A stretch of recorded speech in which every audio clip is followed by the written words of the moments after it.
Hey guys, tonight we're stepping back in time. Not to a grand battlefield or a bustling marketplace, but to a quieter, more intimate corner of history. The gentle, often overlooked world of Ottoman coffee culture. Imagine, if you will, the soft glow of oil lamps, the murmur of hushed conversations, and the rich, intoxicating aroma of freshly brewed coffee wafting through the air. You're not just observing, you're there, nestled on a plush cushion, perhaps in a dimly lit Istanbul coffeehouse of the 16th century, feeling the warmth of a small cup in your hands. You're about to discover a ritual so ingrained, so profound, it shaped daily life, social interactions, and even, some would argue, the very fabric of the Ottoman Empire.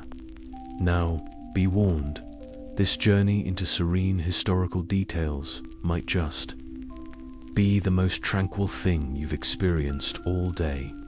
You probably won't survive this without drifting off to dreamland. So, before you get comfortable, take a moment to like the video and subscribe, but only if you genuinely enjoy what I do here. And as you settle in, let me know where you're listening from and what time it is for you right now.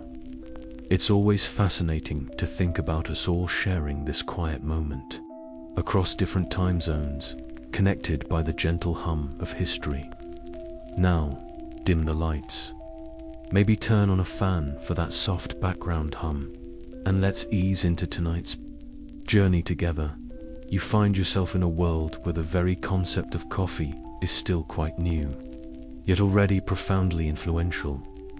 The year is, let's say, 1555, and the city is Istanbul, the heart of the mighty Ottoman Empire.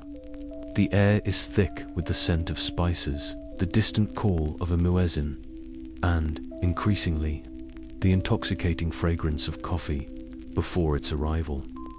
The main stimulating beverage you'd likely encounter would be some form of herbal tea, or perhaps simply water.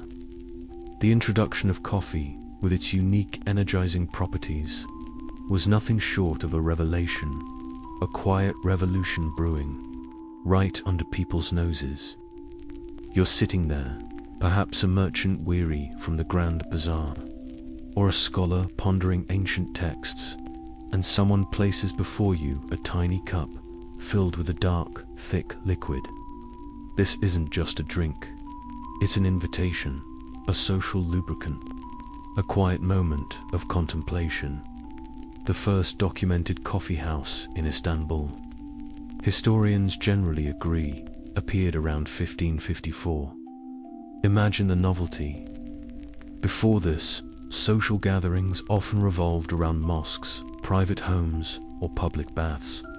Suddenly, there was a new kind of space, dedicated entirely to this novel beverage.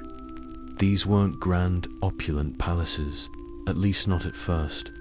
Think more like small, intimate rooms, perhaps attached to a merchant's shop, or a quiet alcove in a bustling caravanserai.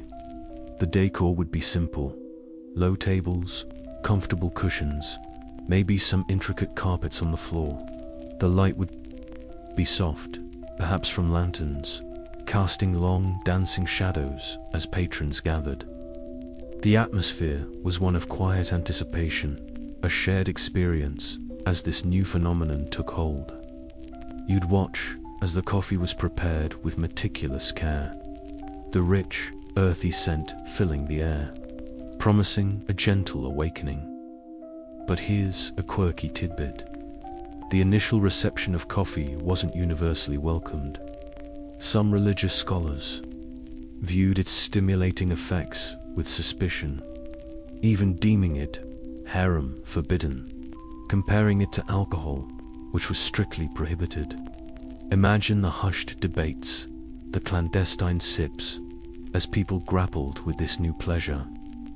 You might hear whispers of fatwas, religious edicts, being issued against it, only to be ignored by a public increasingly captivated by its charms.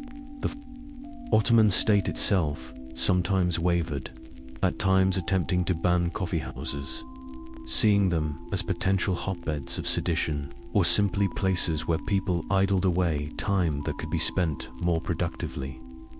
But, as with many attempts to legislate pleasure, these bans were largely ineffective, met with quiet defiance and ingenious ways to circumvent the rules. It seems that once the genie of coffee was out of the bottle, there was no putting it back in. Historians still argue whether the initial spread of coffee in Istanbul was primarily driven by Yemeni traders, who brought the beans directly from their source, or through the influence of Sufi mystics, who used coffee to stay awake during long hours of prayer and meditation. Perhaps it was a combination of both, a confluence of spiritual need and commercial enterprise. What's undeniable is its rapid and profound adoption. Within decades, coffeehouses or coffeehanala became a ubiquitous part of the urban landscape, transforming public life in ways no one could have predicted. You might even hear the gentle clinking of tiny cups from down the street, a soft invitation to step inside and join the quiet revolution. The scent alone was enough to draw you in, promising a moment of calm in a busy world. A silent promise of connection, reflection, and, most importantly for our purposes tonight, a profound sense of ease. The gentle steam rising from your finjan, the small handleless cup, creates a miniature cloud, carrying with it the subtle, complex aromas of history itself. You are not merely drinking coffee, you are partaking in a centuries-old ritual, a quiet tradition that offered solace and connection in a world vastly different from your own. The slow, rhythmic bubbling of the coffee in the cezves over a low flame, the gentle clinking of the small spoons, and the soft sighs of contentment from those around you all combine to create a soundscape designed for profound relaxation. As you settle into your cushion, perhaps adjusting it slightly to find that perfect, comfortable spot, you notice the hushed reverence with which the coffee is handled. It's not just a commodity, it's almost a sacred substance. The aroma itself seems to possess a quality that settles the mind, a gentle invitation to let go of the day's worries. You watch as a server, moving with practiced grace, meticulously prepares another batch. The rhythmic grinding of the roasted beans, a sound that would become a familiar lullaby in these establishments, is almost hypnotic. It's a sensory experience that goes beyond taste. You inhale the deep, earthy notes, perhaps catching a hint of distant spice, or the subtle sweetness that promises comfort. This isn't the rushed, grab-and-go coffee experience you might know. Today, this is slow, deliberate, a moment to be savored.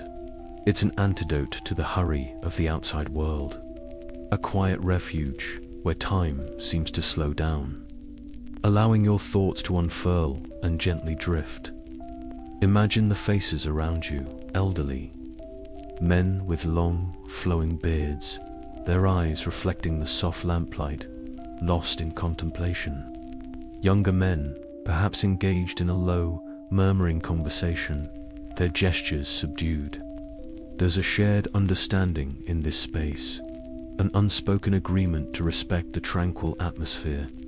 You might hear the occasional clatter of a backgammon piece, or the soft rustle of a page being turned, but these sounds only add to the comforting symphony of the Carvajal. It's a place where thoughts can wander, where stories can be quietly exchanged, or where one can simply exist, bathed in the warmth of the coffee and the gentle embrace of the setting. The very air feels heavy with history, with countless conversations, philosophical ponderings, and perhaps a few hushed secrets that have passed through these walls. You feel the subtle warmth radiating from the small, handleless cup in your hands, the delicate ceramic smooth against your fingertips. Each sip is a mindful act, a slow intake of flavor, that is both robust and surprisingly nuanced. The bitterness is present, but it's a friendly bitterness, balanced by a hint of sweetness from the natural complexities of the bean. You might even detect a faint smokiness, a testament to the roasting process, or a touch of spice, depending on the particular blend and the region it came from. This isn't just a drink, it's a journey for your senses, a liquid embrace that seems to whisper, "Relax, you're home." The light filtering in from the small window, perhaps a pale moonbeam or the distant glow of city lights, casts long, dancing shadows that seem to stretch and recede with every gentle sway. You find yourself drifting, carried by the subtle rhythm of the environment. The hushed tones of other patrons become a comforting hum, a backdrop to your own quiet contemplation. This isn't just about the caffeine. It's about the entire sensory experience. It's about the warmth that spreads through your hands, the inviting aroma that fills your nostrils, and the subtle warmth that blossoms in your chest with each deliberate sip. The world outside, with its clamor and demands, seems to fade into a distant echo, replaced by the immediate, soothing reality of this moment. You might find yourself tracing the intricate patterns on the ceramic cup, or simply allowing your gaze to soften, unfocusing on the details and embracing the hazy, dreamlike quality of the room. The air itself feels thick with the subtle scent of possibility, of stories untold and moments yet to unfold. This is the magic of the coffeehouse, not just a place to drink coffee, but a space to breathe, to reflect, and to simply be. It's a testament to the enduring power of a simple ritual, transformed into a profound experience that nourished both body and soul, inviting you into a world of quiet contemplation and gentle, dreamlike ease. As the liquid slowly diminishes in your finjan, you notice the thick, dark residue left behind. This isn't something to be discarded carelessly. In fact, it's often the starting point for another fascinating aspect of Ottoman coffee culture, tasseography, or coffee fortune-telling, which we'll explore later. For now, simply enjoy the lingering warmth, the gentle buzz that isn't jarring but rather a soft awakening, a quiet focus. You feel a sense of profound calm settling over you, an almost meditative state induced by the combination of the soothing environment, the aromatic coffee, and the slow, deliberate pace of the experience. It's a unique blend of stimulation and relaxation, perfectly designed, it seems, to usher you into a state of blissful tranquility. The gentle scrape of a broom in a distant corner, the soft whisper of a passing breeze through an open window. These minor intrusions only serve to deepen the sense of peace within the coffeehouse, highlighting its role as an oasis of calm. You're not just a passive observer here. You are part of this history, a silent participant in a tradition that has spanned centuries. The gentle clinking of a spoon against a ceramic cup in the background, almost imperceptible, becomes a soft, rhythmic beat, a metronome for your thoughts. The air is still, save for the occasional soft sigh or the rustle of clothing as someone shifts position on a cushion. It's a world where quietude reigns, where the most profound experiences are often found in the most subtle sensations. The subtle bitterness of the coffee, far from being harsh, is a comforting reminder of its earthy origins, a grounding sensation in a world that can often feel chaotic. And as the warmth of the coffee spreads through you, it feels like a gentle hug from history itself, inviting you to relax, to let go, and to simply be. As you slowly sip your coffee, letting the warmth spread through you, your mind might start to wander, tracing the journey of this magical bean that has so profoundly shaped this quiet moment. We're going to follow that journey now, back to its origins, a path shrouded in a bit of legend and a good deal of history. Imagine, if you will, windswept plateaus and ancient forests, far from the bustling coffeehouses of Istanbul. We're heading to the Ethiopian highlands, the legendary birthplace of coffee. This isn't the carefully cultivated, perfectly roasted bean you're currently enjoying. This is the raw, untamed fruit of a wild shrub. Known then as Coffea arabica, that's the story, as it's most commonly told. Involves a goat herder named Kaldi. Picture him, centuries ago, perhaps around the 9th century, tending his flock on a remote hillside. One evening, he notices his goats are unusually energetic, almost dancing, after munching on the bright red berries of a particular bush. Curiosity piqued, and perhaps a little worried about his goats pulling an all-nighter, tries the berries himself. He experiences a sudden burst of invigorating energy, a clarity of mind he'd never known. This, he realizes, is no ordinary plant. He shares his discovery with the abbot of a local monastery.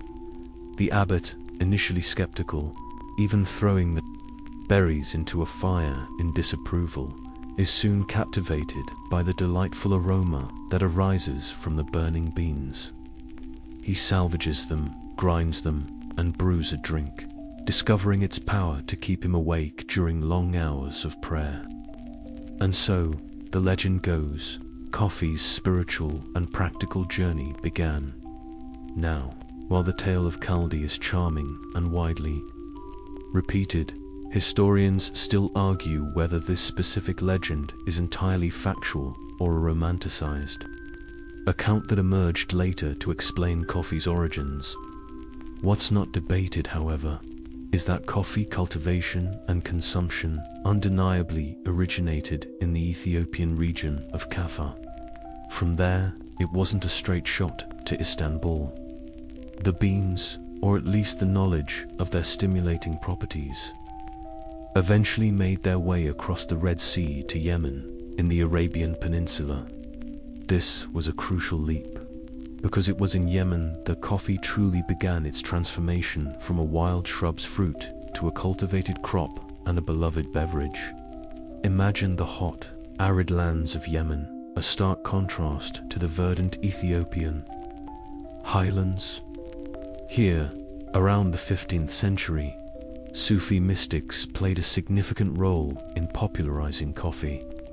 These devout individuals sought ways to enhance their spiritual practices, to stay alert during their demanding nocturnal devotions.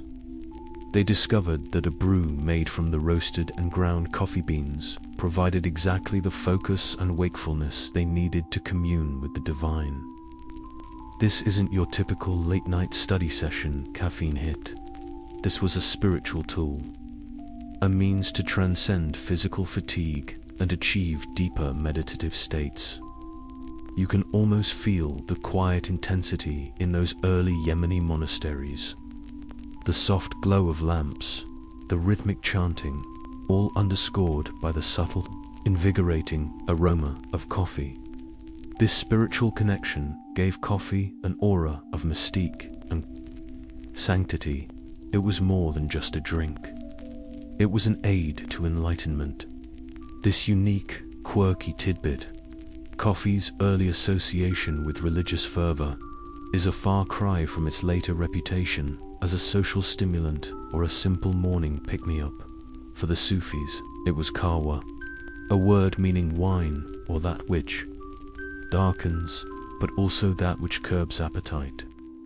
It was consumed in a highly ritualized manner, often in communal gatherings, deepening its spiritual significance and embedding it firmly into the cultural fabric.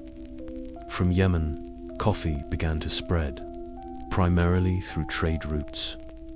The port city of Mosha, yes, that Mosha, the one you might associate with chocolatey coffee drinks today, became the epicenter of this burgeoning trade. Picture the bustling docks, filled with dhows sailing across the Indian Ocean and up the Red Sea, laden not just with spices and textiles, but increasingly with sacks of precious coffee beans. The journey was long and arduous, and the beans were often parched to prevent germination, ensuring that the Yemenis maintained a lucrative monopoly on their cultivation.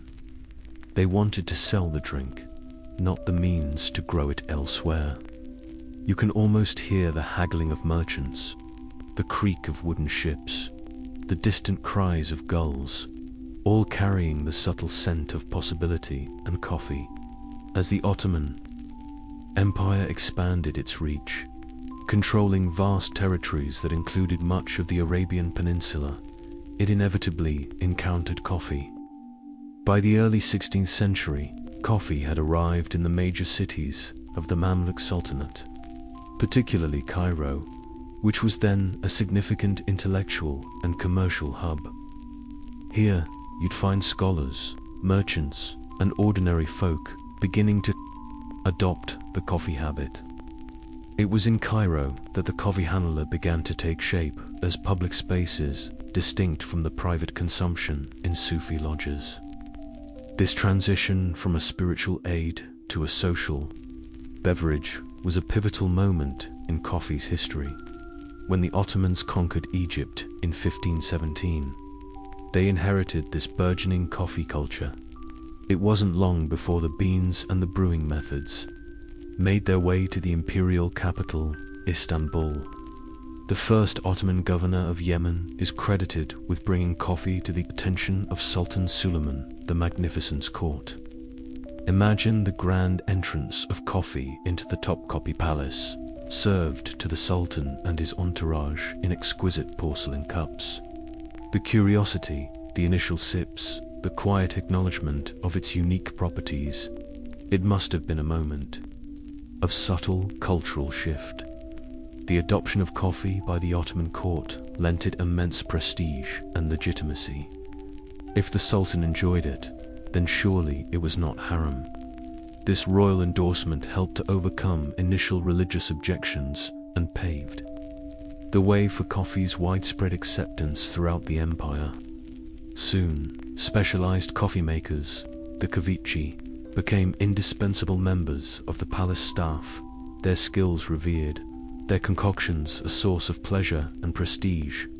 You can almost hear the soft clinking of the small golden cups, the murmuring appreciation of the Sultan as he savors a perfectly brewed cup, prepared just for him. So, from the wild hills of Ethiopia, through the spiritual gatherings of Yemeni Sufis, across the trade routes of Mocha, and into the grand palaces and bustling streets of Cairo, coffee finally arrived in Istanbul.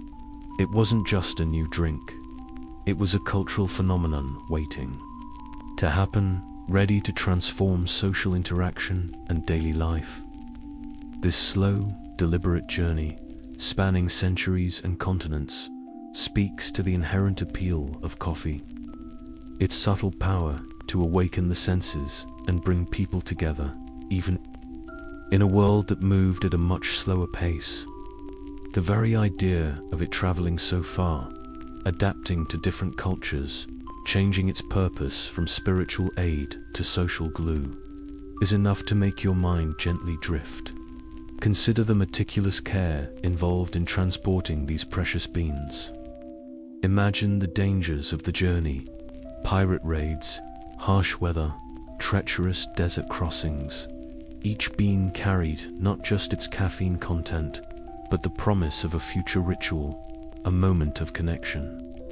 The sheer logistics of supplying a growing empire with this new commodity was staggering, yet they were overcome, driven by demand and the quiet allure of the brew.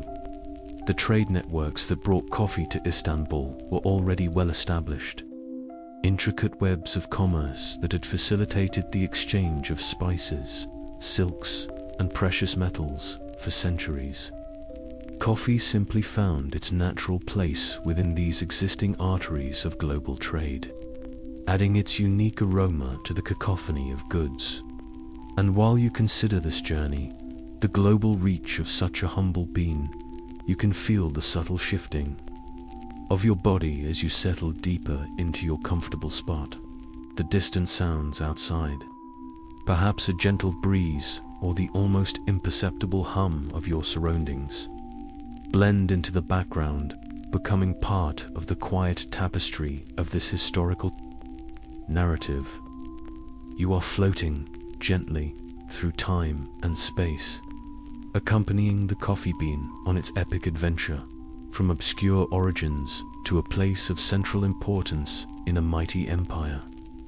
The journey itself mirrors the gradual unfolding of time, a slow, deliberate movement towards a destination, a moment of quiet contentment. Having traced the humble coffee bean's incredible journey from the Ethiopian highlands to the heart of the Ottoman Empire, let's now settle into one of its most transformative destinations, the early coffee houses. These weren't just places to drink a new beverage. They were revolutionary social spaces that altered the urban fabric of Istanbul and other major cities. Imagine, if you will, stepping out of the narrow, winding streets of 16th century Istanbul, the cacophony of street vendors and animal traffic fading behind you, and entering a doorway to a quieter, more enclosed world. The first coffee houses, or kahvehaneler as they were known, weren't necessarily grand or ostentatious. Think intimate, often dimly lit rooms, perhaps converted from a shop or part of a larger complex like a caravanserai or market. The decor would be simple yet inviting, low wooden benches or platforms covered with comfortable cushions and intricately patterned carpets. Small, low tables would be scattered around, awaiting the arrival of the tiny coffee cups. The air, initially, might have been thick with the scent of unwashed bodies and street grime, but soon it would be dominated by the rich, earthy aroma of roasting and brewing coffee. This scent alone was enough to draw in passers-by, a novel and intoxicating invitation to a new kind of pleasure. Before coffee houses, public social life for men in Ottoman cities largely revolved around mosques, public baths, hammams, or the occasional street gathering. Mosques, while central to communal life, were places of worship and contemplation, not casual conversation. Baths were for hygiene and a specific kind of social interaction. The kahvehane, however, offered something entirely new. A dedicated space for leisure, conversation, and the consumption of a stimulating, non-alcoholic drink. It was, in essence, the original third place, neither home nor work, but a comfortable, communal space for connection. You can almost feel the novelty of it. The quiet hum of excitement as men discovered this new haven where they could relax, exchange news, and engage in quiet debates. The clientele of these early coffee houses was remarkably diverse. You'd find merchants discussing trade deals, scholars debating theological points, poets reciting verses, and storytellers captivating their audiences with epic tales. Even ordinary laborers would gather after a long day, seeking a moment of respite and camaraderie over a shared cup. This inclusivity was, in itself, a somewhat radical concept for the time. In a society often stratified by class and profession, the coffee house offered a rare space where different social strata could mingle, albeit often in separate sections or at different times of the day. This is a crucial, mainstream, historical fact. Coffee houses fostered a new kind of public sphere, a melting pot of ideas and social interaction. However, this very inclusivity and the stimulating nature of coffee led to significant controversy. Here's a quirky tidbit. The religious authorities, as we touched upon earlier, were deeply suspicious. Not only did some consider coffee harem, akin to wine. But the coffee houses themselves were viewed as potential breeding grounds for idleness, dissent, and even sedition. Imagine the ulama, conservative religious scholars, decrying these new establishments from their pulpits, warning of their corrupting influence. They saw men neglecting their prayers, abandoning their shops, and engaging in useless talk within. These spaces, sultanic decrees were issued at various times, attempting to ban or regulate coffeehouses, sometimes leading to their temporary closure or severe restrictions. You might even hear hushed whispers about a coffeehouse being raided by janissaries, the elite Ottoman infantry, its patrons scattered, its coffee pots smashed. But these bans, as we've seen, were largely ineffective. The allure of coffee and the communal warmth of the coffeehouse was simply too strong. People found ways to circumvent the prohibitions, perhaps by setting up clandestine coffee stalls or by moving the gatherings into private homes. This enduring popularity, despite state and religious opposition, highlights the profound need these spaces fulfilled. Historians still argue whether the initial opposition to coffeehouses was primarily theological, economic from existing beverage sellers, or political fear of public assembly. Most likely, it was a complex interplay of all these factors, a reflection of a society grappling with a new, powerful cultural force. The atmosphere in these early coffeehouses was deliberately subdued, almost meditative. The lighting, as mentioned, would be soft, often from oil lamps or candles, creating an intimate, cozy ambience. The sounds would be hushed, the gentle bubbling of the cezves, the soft clinking of cups, the low murmur of voices, punctuated perhaps by the occasional burst of laughter or the rhythmic cadence of a storyteller. This wasn't a place for boisterous revelry.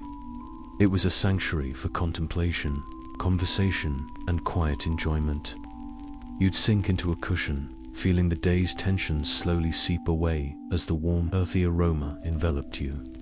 The preparation of coffee itself became part of the spectacle, adding to the allure. In the early days, the kvetchi coffee maker would often roast and grind the beans right there in the coffee house, filling the air with an irresistible fragrance. You would watch the meticulous process, the turning of the beans in a shallow pan over a flame, the rhythmic grinding with a mortar and pestle or a small hand mill, and finally, the careful brewing in a brass or copper cezves.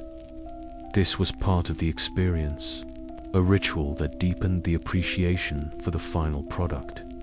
It wasn't just a drink, it was an event, a performance of craft and care. Over time, as the coffeehouse became more established, its functions expanded.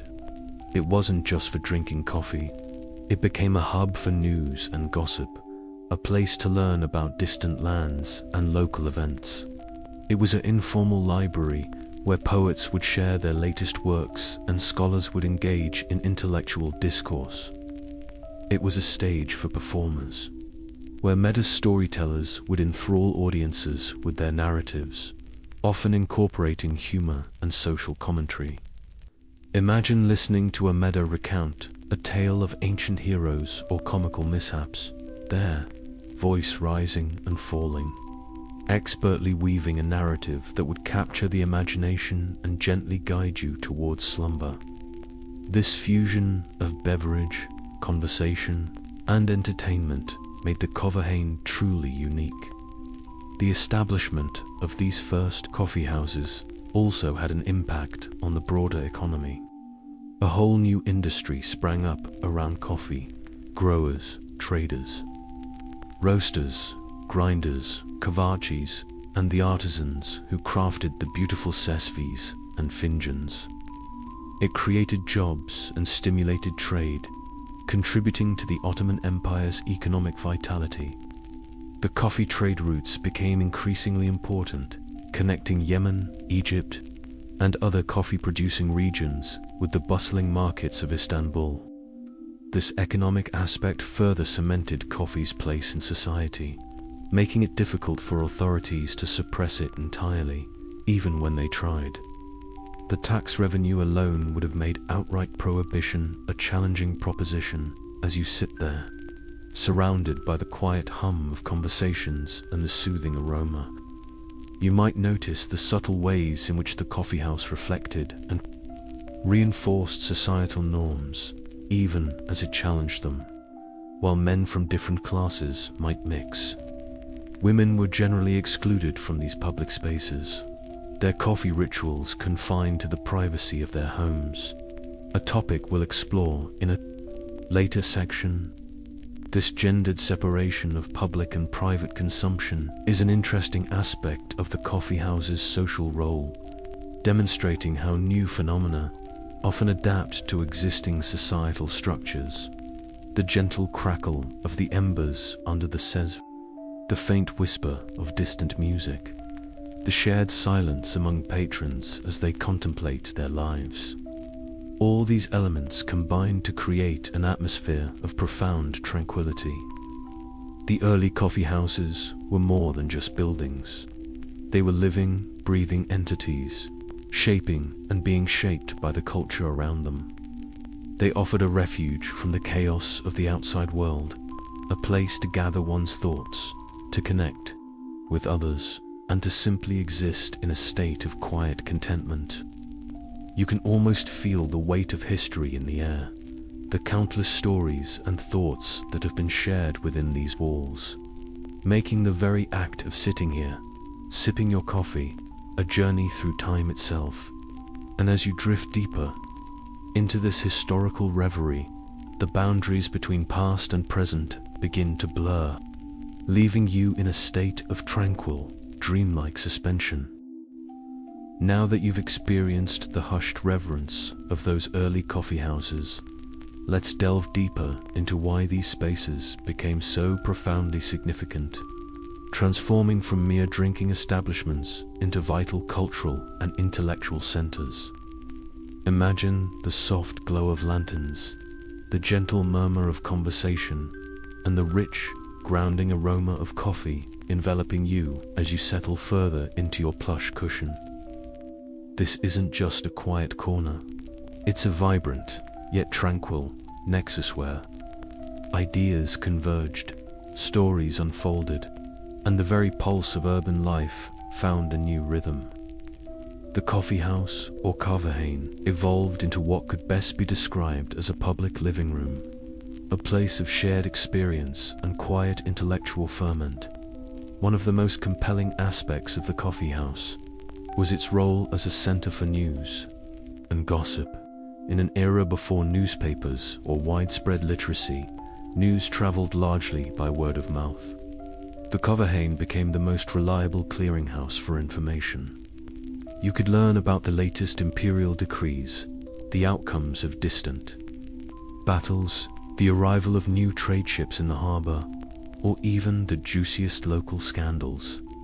Imagine sitting there, overhearing hushed conversations, piecing together the events of the day from the snippets of information exchanged around you. The speed at which news could travel through these networks was surprisingly efficient, making the coffeehouse an indispensable part of urban communication. It was the original social media, but with a much slower, more deliberate refresh rate, beyond mere information exchange. These establishments were also fertile ground for intellectual discourse and artistic expression. Scholars would gather too, debate theological points, interpret ancient texts, and discuss philosophical concepts. Poets would recite their latest verses, their voices a melodic counterpoint to the gentle clinking of cups. Storytellers, or medders, were particularly popular. These captivating performers would enthrall audiences with epic tales, historical narratives, or humorous anecdotes, often with a moral lesson woven in.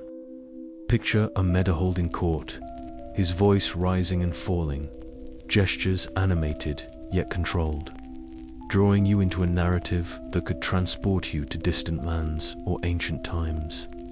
You'd find yourself utterly engrossed, your own thoughts gently dissolving into the story, making it an ideal prelude to a deep, restful sleep. This quiet yet profound intellectual activity was a mainstream historical fact that cemented the coffeehouse's place in Ottoman society. Here's a quirky tidbit. The Meda often used minimal props perhaps, just a handkerchief for various characters or a stick to emphasize a point, relying solely on their voice and expressive gestures. Their performances were a form of sophisticated oral literature, often lasting for hours, sometimes across multiple sittings. Imagine listening to a Meda expertly weaving a tale about a cunning vizier or a lovelorn prince, their voice a soothing drone, punctuated by moments of gentle humor or dramatic pause. It was live entertainment, but designed for quiet absorption, not raucous participation.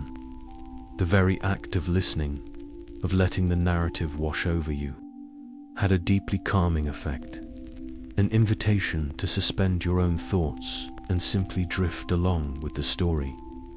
The coffeehouse also served as an informal community hub. It was a place where people forged connections, cemented business deals, and simply enjoyed each other's company. For many, especially those who lived in cramped quarters, it offered an escape, a larger, more comfortable space to socialize outside the confines of their homes. You might see a father introducing his son to the nuances of adult conversation, or a master craftsman quietly mentoring an apprentice. It fostered a sense of belonging, a shared identity among its regulars. This communal aspect, the feeling of being part of something larger than yourself, yet within an intimate setting, added to the soothing atmosphere. The architecture and interior design of these spaces also contributed to their calming effect. While some became grander over time, many maintained a cozy, almost warm-like quality. The low seating, the soft textiles, the deliberate dimness created an environment conducive to relaxation and introspection.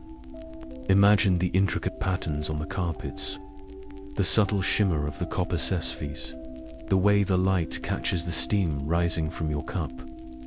Every detail was designed, perhaps unintentionally at first, to soothe the senses and encourage a gentle slowing down of the mind. One of the interesting debates among historians still argues whether the early coffeehouses were primarily agents of social control, allowing authorities to monitor public sentiment, or genuine spaces of individual liberty and expression. It's likely a bit of both, a dynamic tension between surveillance and freedom. While authorities might have kept an eye on these gatherings, hoping to spot any signs of dissent, the very act of shared conversation and intellectual exchange inherently fostered a degree of independence of thought. You can almost feel that subtle push and pull in the air. The awareness of being observed, yet the powerful urge to connect and express the sensory experience of the Coffeehaus was paramount to its appeal. Beyond the stimulating properties of the coffee itself, the subtle aromas of tobacco from bubbling water pipes, nargil or hookah, the faint scent of charcoal, and the ever-present, grounding aroma of roasted coffee beans combined to create a unique olfactory landscape. You'd inhale deeply, feeling the warmth of the steam against your face, letting the complex scents transport you. It was a complete immersion, a gentle sensory bath that helped to quiet the restless mind and usher in a state of tranquil contemplation. Furthermore, the rituals associated with coffee consumption in these settings were deeply ingrained and contributed to the overall calming effect. The slow, deliberate grinding of the beans, the careful brewing process, the precise pouring into the small cups, each step was a form of meditative practice. There was no rush, no hurried gulping. Coffee was meant to be savored, sipped by tiny sip, allowing its warmth and subtle flavors to unfold on the palate. This encouraged a slowing of breath, a focus on the present moment, a gentle disengagement from external stresses. You'd observe the precise, almost balletic movements of the kvechi as they prepared each cup, a quiet master of their craft, and feel your own pace synchronize with theirs. The popularity of coffeehouses wasn't limited to Istanbul. It spread rapidly throughout the Ottoman Empire, reaching cities like Damascus, Aleppo, and Cairo, each adapting the concept to its local culture while retaining the core elements of a quiet, communal space centered around coffee. This widespread adoption underscores the fundamental human need for such gathering places, where one could escape the pressures of daily life and find solace in shared experience. The very existence of these tranquil oases in bustling urban centers speaks volumes about the human desire for peace and connection. As you drift deeper into the comforting embrace of this historical memory, surrounded by the soft lamplight and the gentle hum of conversation, you can almost hear the soft, rhythmic puffing of a distant nargile, its sweet smoke adding another layer of tranquility to the air. The world outside seems far away, a distant whisper that can no longer intrude upon this peaceful sanctuary. The coffee house, in its essence, was a place where time itself seemed to slow, allowing for moments of profound connection, quiet reflection, and a gentle journey towards the land of dreams. Having experienced the rich social tapestry of the early coffeehouses, let's now turn our attention to the very heart of the Ottoman coffee experience, the meticulous, almost meditative ritual of preparation. This wasn't merely about boiling water and mixing powder. It was an intricate dance of steps, each performed with care and precision, designed to coax the deepest flavors and aromas from the humble coffee bean. Imagine yourself in the tranquil quiet of a 17th century Ottoman kitchen, or perhaps a dedicated corner of a coffee house, where the air is thick with the scent of roasted beans. You're about to witness a slow, deliberate process, a true art form that made Ottoman coffee so distinctive and, for our purposes tonight, so incredibly soothing. The journey of the bean from its raw, green state to your cup began with roasting. Unlike today, where you often buy pre-roasted beans, in Ottoman times, roasting was typically done in small batches, often just before brewing, to ensure maximum freshness and aroma. Picture a shallow, perforated pan, sometimes resembling a large spoon or a small drum, held over an open flame or embers. The kvechi coffee maker would continuously stir the green beans, ensuring an even roast.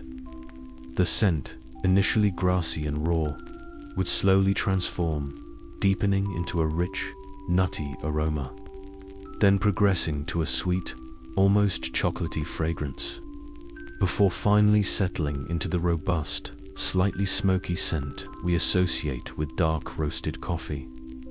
This process required a keen eye and a sensitive nose, as a moment too long could result in a burnt, bitter bean, ruining the entire batch.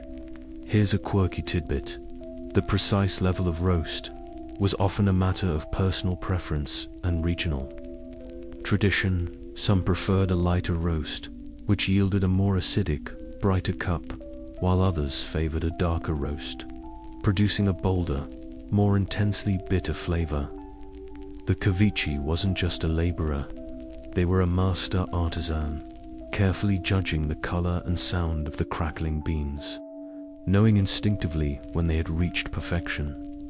You might hear the gentle popping sound as the beans expanded and released their oils, a soft symphony accompanying the visual transformation. This delicate balance, this hands-on approach, ensured that each batch of coffee was a unique creation, perfectly tailored to its drinkers. Once roasted, the beans were immediately prepared for grinding. This wasn't a quick buzz in an electric grinder.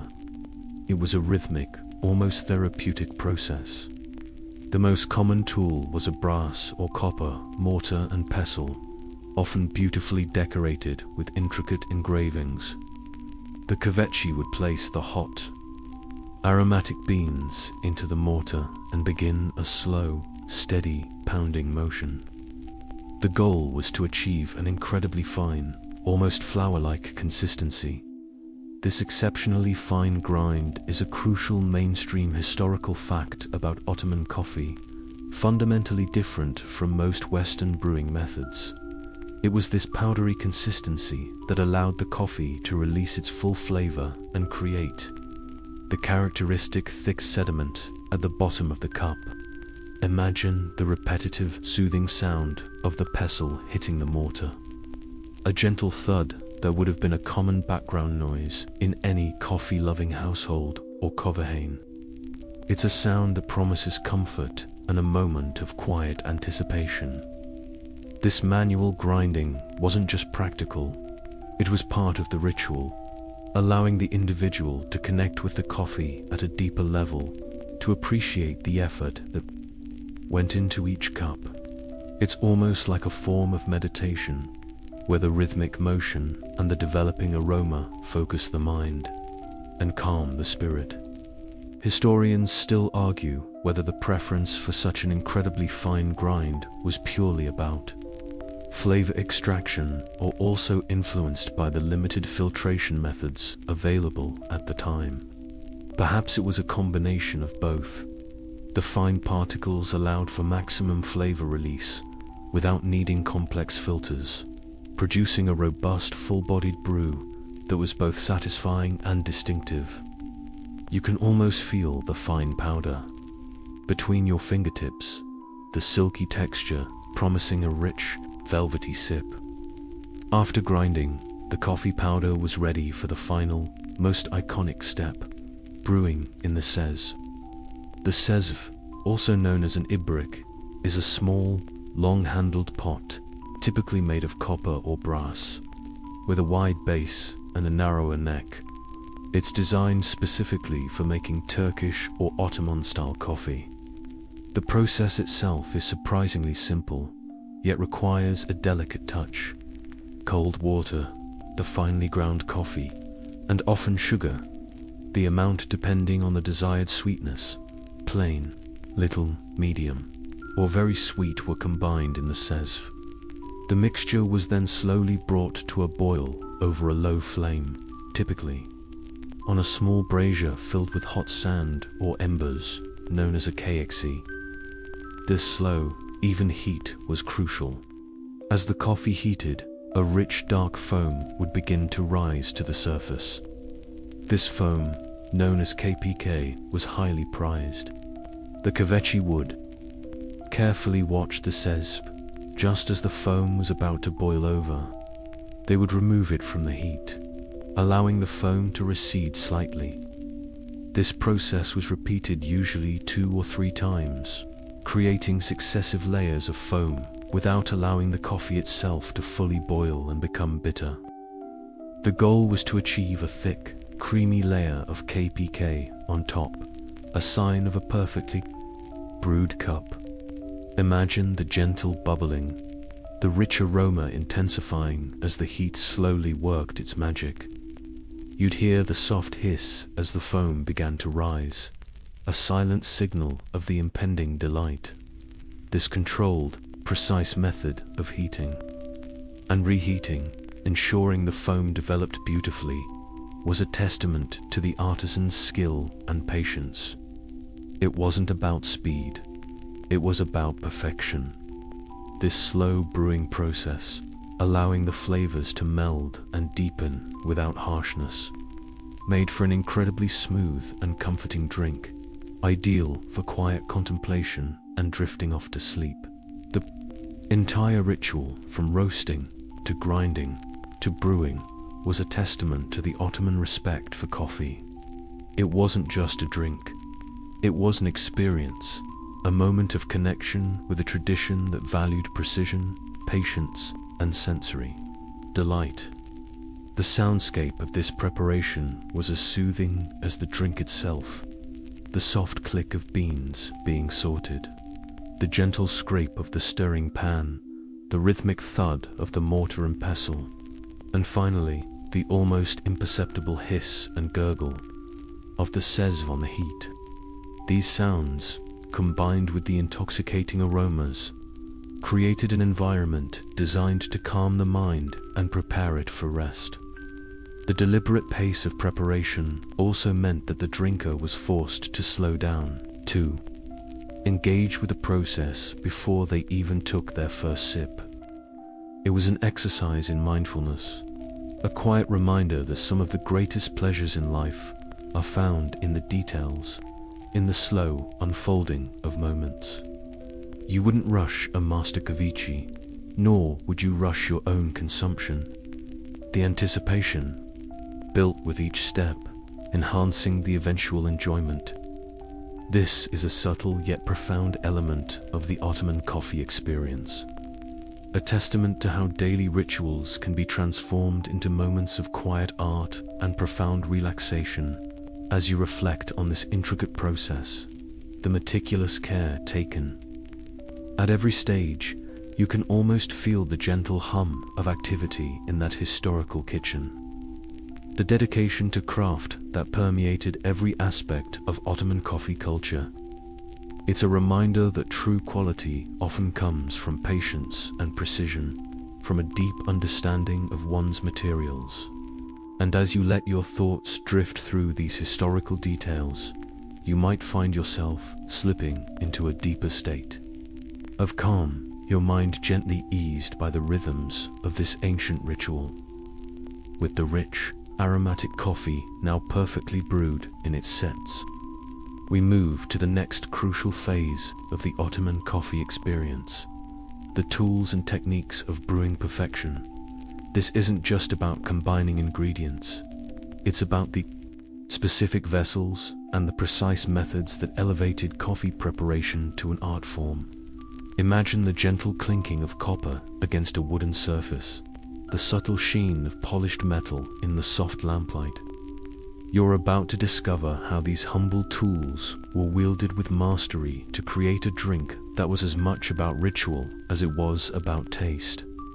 The star of this particular show, as we've already touched upon, is the cezve, pronounced jezva, sometimes also known by its Arabic name, ibrik. This small, long-handled pot is the quintessential instrument for brewing what we now call Turkish coffee. Typically crafted from copper or brass, sometimes lined with tin for durability and ease of cleaning, the cezve comes in various sizes, from tiny individual portions to larger ones capable of brewing several cups.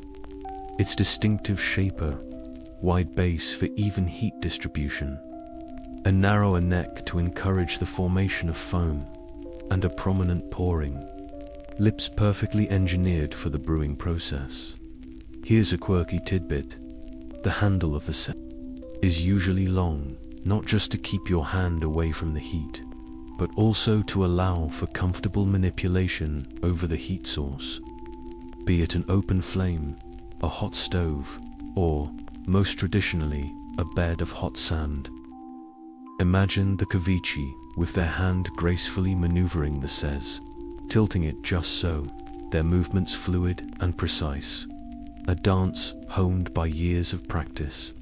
The very weight and feel of the metal, warm to the touch, would tell the artisan everything they needed to know about the coffee's progress. These weren't mass-produced items. Each cezve was often a unique piece, hammered into shape by skilled coppersmiths, sometimes adorned with intricate engravings, making them beautiful objects as well as functional ones. The method of heating the cezve is as important as the vessel itself. While direct flame could be used, the preferred, and most iconic method involved a sand bed, or kxi in Turkish, referring to the embers. Picture a shallow metal tray filled with fine sand, heated from beneath. The cezves is nestled directly into this hot sand, allowing for incredibly even and gentle heating. This gradual heat transfer, rather than direct, intense flame, is a crucial mainstream historical fact that distinguishes Ottoman coffee brewing. It prevents scorching and allows the coffee to slowly come to temperature, coaxing out its flavors. Without bitterness, the sand acts as a natural diffuser, creating a consistent, low heat that's perfect for the slow, methodical brewing process. You can almost feel the dry heat radiating from the sand, the subtle shift in temperature as the cezves vessels in, patiently waiting for its contents to warm. Now, let's talk about the finjan, pronounced finjan. This is the small, handle-less cup from which Ottoman coffee is traditionally drunk. Unlike the mugs or larger cups popular today, the finjan is deliberately small, holding only a few sips of the concentrated brew. It's often made of porcelain, sometimes beautifully decorated with delicate patterns, or even crafted from more precious materials for the wealthy. The absence of a handle might seem impractical at first, but it encourages a slower, more mindful approach to drinking. You hold the cup with your fingertips, feeling the warmth of the coffee radiating through the ceramic. This sensory connection reinforces the meditative aspect of the experience. Historians still argue whether the finjan's handleless design was purely practical for space saving on crowded trays, or if it also served a cultural purpose, fostering a more direct, intimate connection between the drinker and the beverage. Perhaps it was a bit of both. Certainly, a handleless cup is less prone to breaking when stacked or transported. But there's also an undeniable aesthetic and tactile pleasure in cradling the warm, smooth ceramic, feeling the heat directly against your hands, especially on a cool evening. It adds to the ritual, making each sip a conscious act. The technique of brewing itself involved several delicate steps, all aimed at achieving the perfect balance of flavor, aroma, and the prized kpk. Foam. First, cold water was added to. The cezves cold water is essential, as it allows for a slower extraction of flavors as the temperature gradually rises. Then, the finely ground coffee, remember that flour-like consistency, was added, usually 1 heaped teaspoon per finjan of water, plus an extra spoonful for the pot. Sugar was also added at this stage, according to preference. Sod plain, no sugar. As zikali, a little sugar, orta, zikali medium sugar, or kok, zikali, very sweet.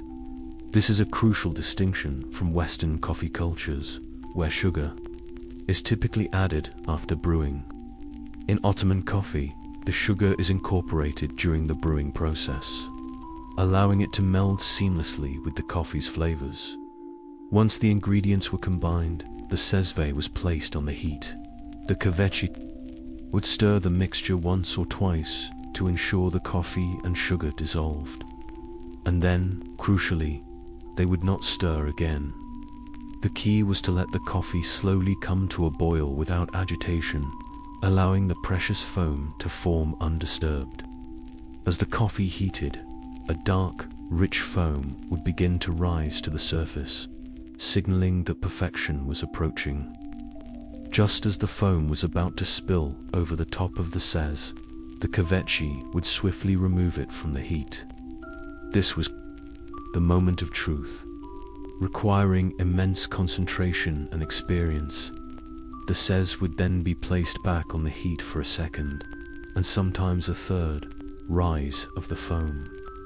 This repeated heating and removal from heat was vital for building layers of kpk each time. The foam would swell, almost spilling over, only to recede gently when removed from the warmth. This meticulous process ensures the coffee is brewed thoroughly without becoming bitter, and that a generous, creamy head of foam is achieved. This beautiful, thick foam is not merely decorative. It traps the coffee's delicate aromas and contributes to the smooth, velvety texture of the drink. It's a sign of a perfectly brewed cup, a testament to the Kavachi's skill. You can almost see the dark, lustrous foam rising, a frothy crown on the surface of the inky liquid, promising a soft landing for your lips. Finally, the coffee was poured directly from the cezves into the finjans. The pouring technique was also precise, designed to distribute the foam evenly among the cups. The kavachi would often pour a little foam into each cup first, then fill them with the liquid coffee, leaving the fine sediment at the bottom of the cezve. This sediment, the telvesi, is what remains and is never consumed. It's the gritty, flavorful residue that we'll discuss later for its role in fortune-telling.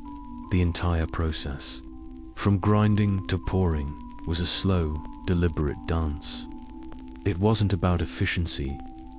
It was about sensory engagement, patience, and creating a truly exceptional beverage.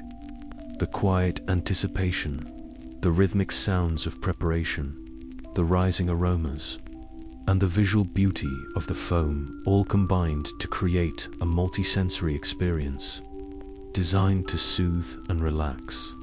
The deliberate, unhurried pace of these techniques contrasts sharply with the fast-paced nature of much of modern life, inviting you to slow down, breathe deeply, and surrender to the moment. This is a gentle reminder that some of life's deepest pleasures lie not in speed, but in the art of taking one's time, in savoring each step of a beautiful ritual. With the coffee perfectly brewed and a delightful crown of KPK gracing its surface, we now turn to the subtle yet significant art of serving etiquette. In Ottoman society, presenting and consuming coffee was far more than a simple act of refreshment. It was a deeply ingrained ritual, a silent language of hospitality, respect, and social nuance. Imagine the soft clinking of the finjan on its saucer, the careful movements of the server, every gesture imbued with meaning. You're about to step into a world where even the smallest detail in serving coffee could speak volumes. The presentation began even before the coffee reached your hand. The finjan itself, as you'll recall, was typically small and handleless. It was almost always placed within a zarf, pronounced zarf, a beautiful, often ornate, metal cup holder made of brass, copper, silver, or even gold, sometimes inlaid with jewels. The zarf served both a practical purpose, protecting your fingers from the hot porcelain, and an aesthetic one, elevating the humble coffee cup into a miniature work of art. Picture the gleam of the metal as it catches the soft lamplight, enhancing the beauty of the delicate porcelain within. This combination of the practical and the beautiful is a mainstream historical fact that highlights the Ottoman appreciation for refined daily life. Here's a quirky tidbit. The design of the zarf could often indicate the wealth and status of the host.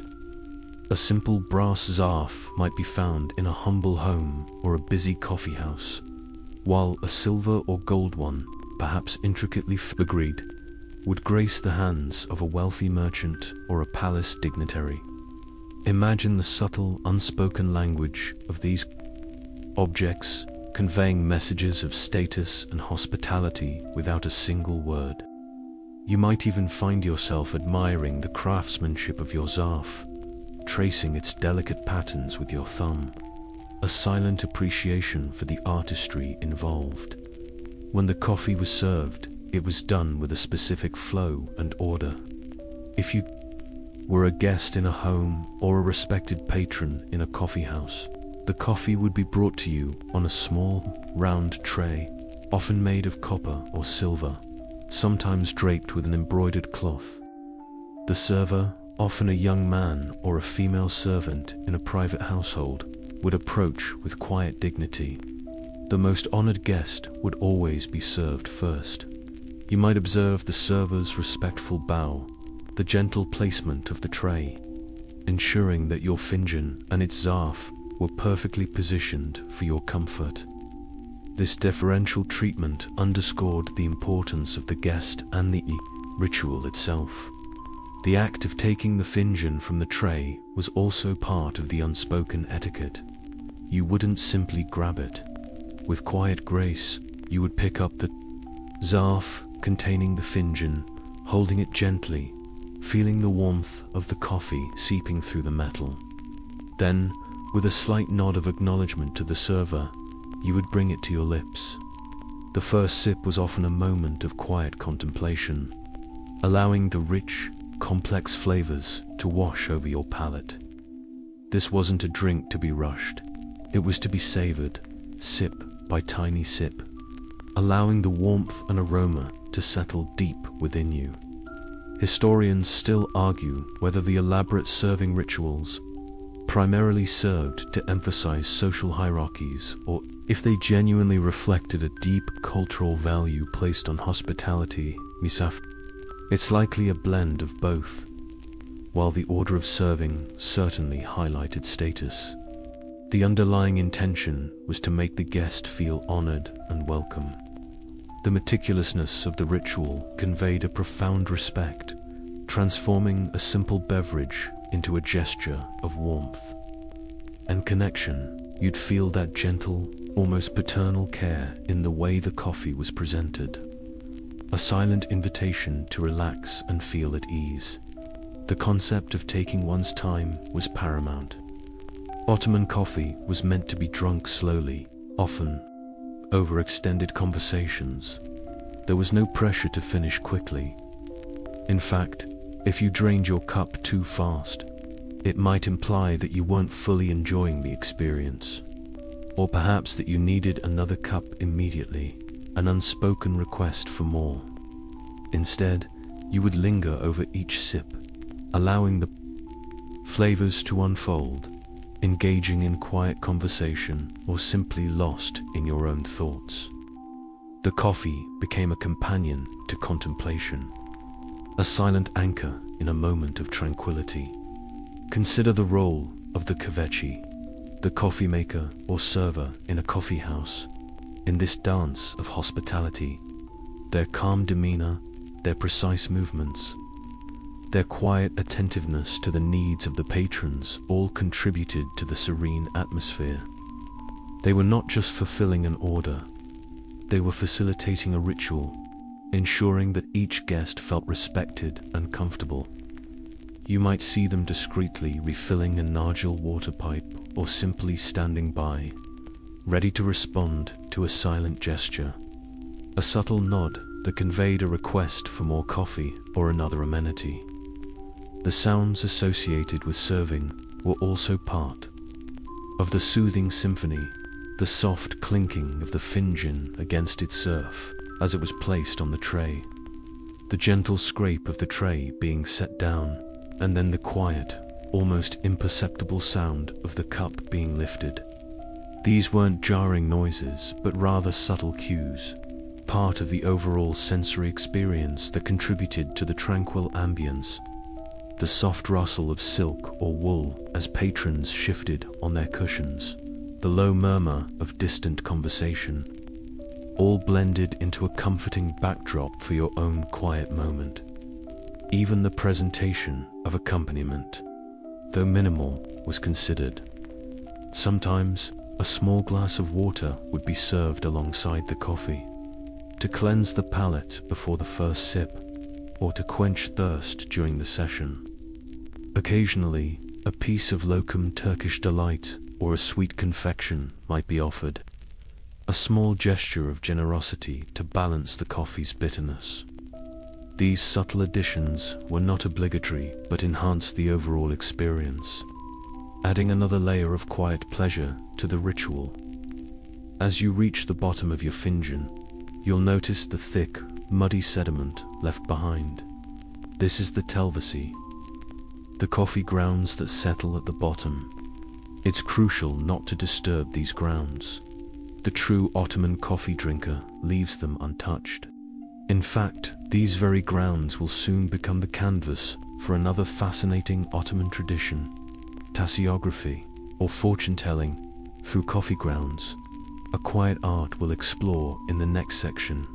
For now, simply enjoy the lingering warmth in your cup, the subtle aftertaste of the robust brew, and the deep sense of calm that has settled over you. The empty finjan, now resting in its zarf, is a silent testament to a ritual perfectly executed, a moment of profound peace gracefully concluded. This intricate dance of serving etiquette was a powerful expression of Ottoman culture, where hospitality was a deeply held virtue, and every interaction, even a simple one like offering coffee, was imbued with respect and care.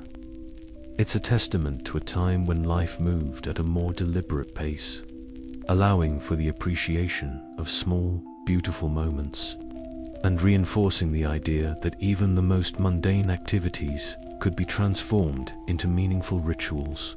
As you reflect on this, your mind gently drifts, carried by the quiet echoes of courtesies extended centuries ago. As you gently set down your finjan, the last lingering sips of coffee leaving a warm, comforting trail, your gaze might settle on the thick, dark sediment swirling at the bottom of the cup. For most modern coffee drinkers, this would be the end of the ritual, a signal to discard the dregs. But in the Ottoman world, these leftover grounds held a fascinating, almost mystical significance. We're about to explore the captivating practice of tasseography, the art of reading fortunes from coffee grounds.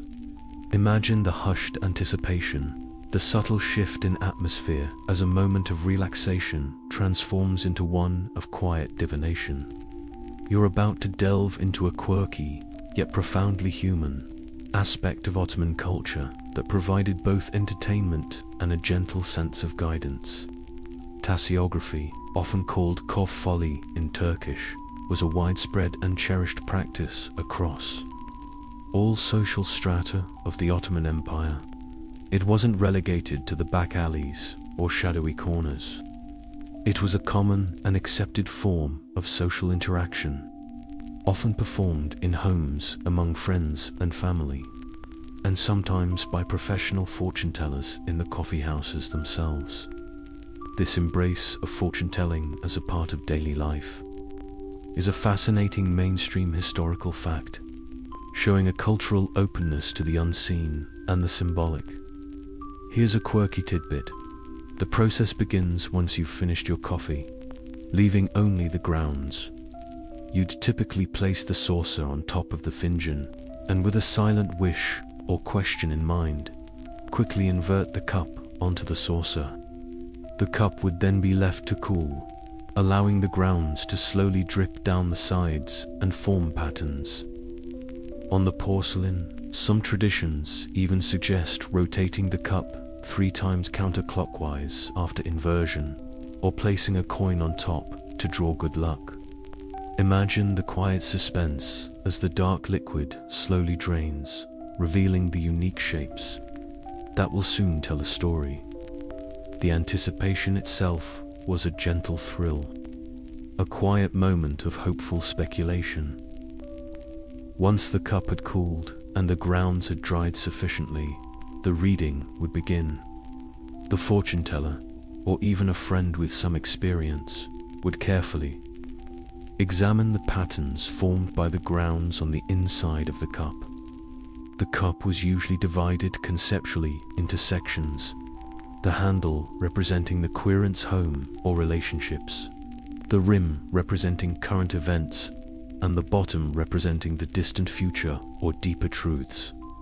The shapes and symbols formed by the coffee grounds, were interpreted based on a vast lexicon of traditional meanings, often influenced by folklore, common objects, and animal symbolism. For instance, a bird might symbolize good news or a journey, while a fish could indicate money or opportunity. A tree might suggest growth and stability, whereas a broken line could signify an obstacle. Imagine the fortune teller's focused gaze, their finger tracing the swirls and blobs, their voice a soft, hypnotic drone as they interpreted the cryptic messages. They would look for clear symbols, but also for the overall flow and density of the grounds. A thick, dark patch might indicate an area of difficulty, while a clear, open space could suggest clarity or freedom. This art relied heavily on intuition and storytelling, often weaving together disparate symbols into a coherent, reassuring narrative. Historians still argue whether tasseography was primarily a form of psychological comfort and social bonding, or if it genuinely held a belief in its predictive power. It was likely a blend of both. In a world with less access to formal education and scientific understanding, such practices offered a way to make sense of uncertainty, to find reassurance in the face of life's unpredictable turns. It provided a framework for discussion about hopes, fears, and aspirations, strengthening social ties through shared moments of introspection and gentle guidance. You can almost feel the quiet reassurance in the air as a fortune teller gently interprets a seemingly random pattern, offering a glimmer of hope or a word of caution. The beauty of tasseography lay in its interpretative flexibility. A skilled reader wouldn't offer rigid predictions, but rather provide general insights and potential paths, leaving room for personal agency. This made it a less threatening and more comforting experience. For instance, if a dark cloud appeared, it might be interpreted not as an unavoidable disaster, but as a period of difficulty that, with careful navigation, could lead to clearer skies. It was about offering perspective and a sense of gentle control over one's destiny. Even if symbolically, the ritual was often accompanied by quiet conversation, gentle laughter, and sometimes even a sigh of relief. It was a moment of intimacy, a space where concerns could be voiced and anxieties gently addressed. The very act of sharing one's cup and having its contents interpreted created a bond between the querent and the reader. This social function, the way it fostered connection and communal introspection, was a vital aspect of its enduring popularity. You'd feel the gentle weight of shared hopes and dreams in the air, a silent acknowledgement of life's universal challenges and the human desire for understanding. Even the process of turning the cup and waiting for the grounds to dry was part of the soothing ritual. It enforced a moment of pause, a quiet interlude before the answers were revealed. This deliberate waiting built anticipation, but also encouraged a slowing of the mind, a gentle preparation for whatever insights might emerge. It was a lesson in patience, in trusting the unfolding of time, even if it was just the time it took for coffee grounds to settle. As you consider the myriad shapes and symbols that could appear in a finjan, imagine the countless stories that have been told, the quiet reassurances given, the anxieties gently eased by this simple yet profound practice. It's a testament to the human need for meaning, for connection, and for a gentle glimpse into the unknown. The low murmur of the fortune teller's voice, the soft rustle of their hands as they turn the cup, the ambient glow of the lamplight reflecting off the porcelain, all these sensory details combine to create a deeply calming atmosphere. And as your mind drifts, considering these ancient practices, you might find your own thoughts settling like coffee grounds, revealing a quiet clarity beneath the surface, preparing you for a night of peaceful dreams. As the last of the coffee grounds settle and the whispers of future fortunes fade into the background, let's explore another fascinating dimension of Ottoman coffee culture: its intricate relationship with social status and identity. In the Ottoman Empire, coffee wasn't just a beverage.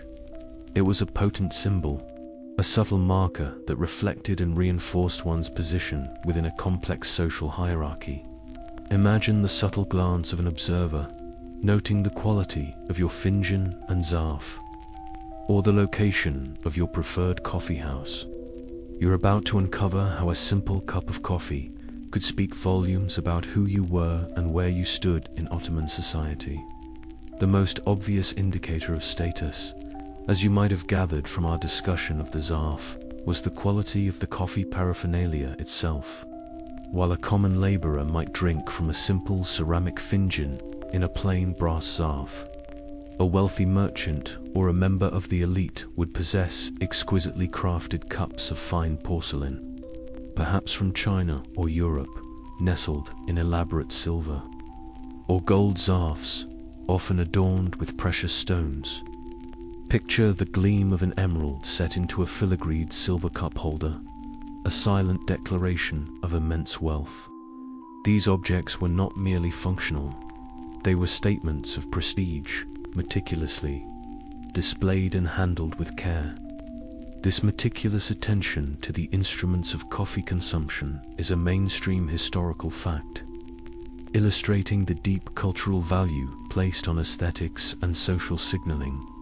Here's a quirky tidbit: the very act of owning such luxurious coffee sets became a form of conspicuous consumption, a way to display one's affluence without overtly boasting.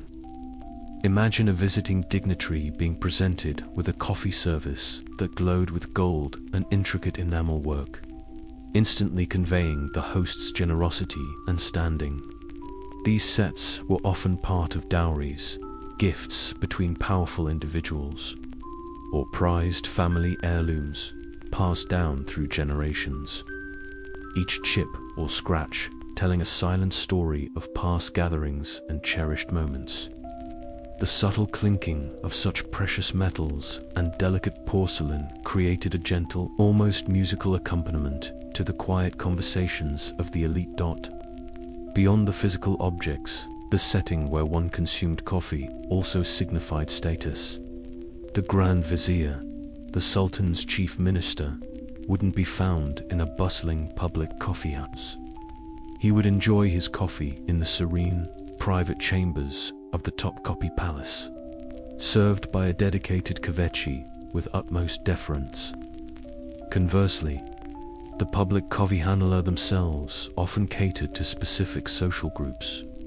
Some were known for attracting intellectuals and scholars, others for merchants, and still others for artisans or ordinary citizens. While there was some mingling, regular patrons often gravitated towards establishments where they felt most comfortable and among their peers. Historians still argue whether the coffee house, despite its apparent inclusivity, ultimately reinforced or subtly challenged existing social hierarchies, while it allowed for a broader mix of people than many other public spaces. The subtle codes of conduct, preferred seating arrangements, and the quality of the coffee served often maintained distinctions. You might observe a group of high-ranking officials occupying a raised platform or a secluded corner, while commoners sat on floor cushions closer to the entrance. It was a place of assembly, yes, but often a meticulously ordered one, reflecting the broader social structures of the empire. Even the manner of drinking coffee could be a subtle sign of status. The elite might drink their coffee more slowly, with a refined grace, engaging in sophisticated conversation.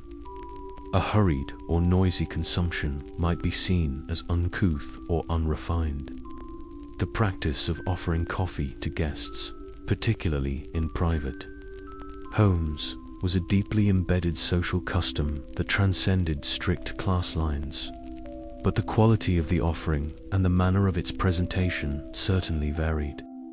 Imagine a well-to-do host patiently waiting for you to finish your first sip before offering a small, exquisite sweet, a gesture of refined hospitality. Furthermore, the presence of specialized coffee servants in wealthy households or at court underscored the luxury and importance of coffee.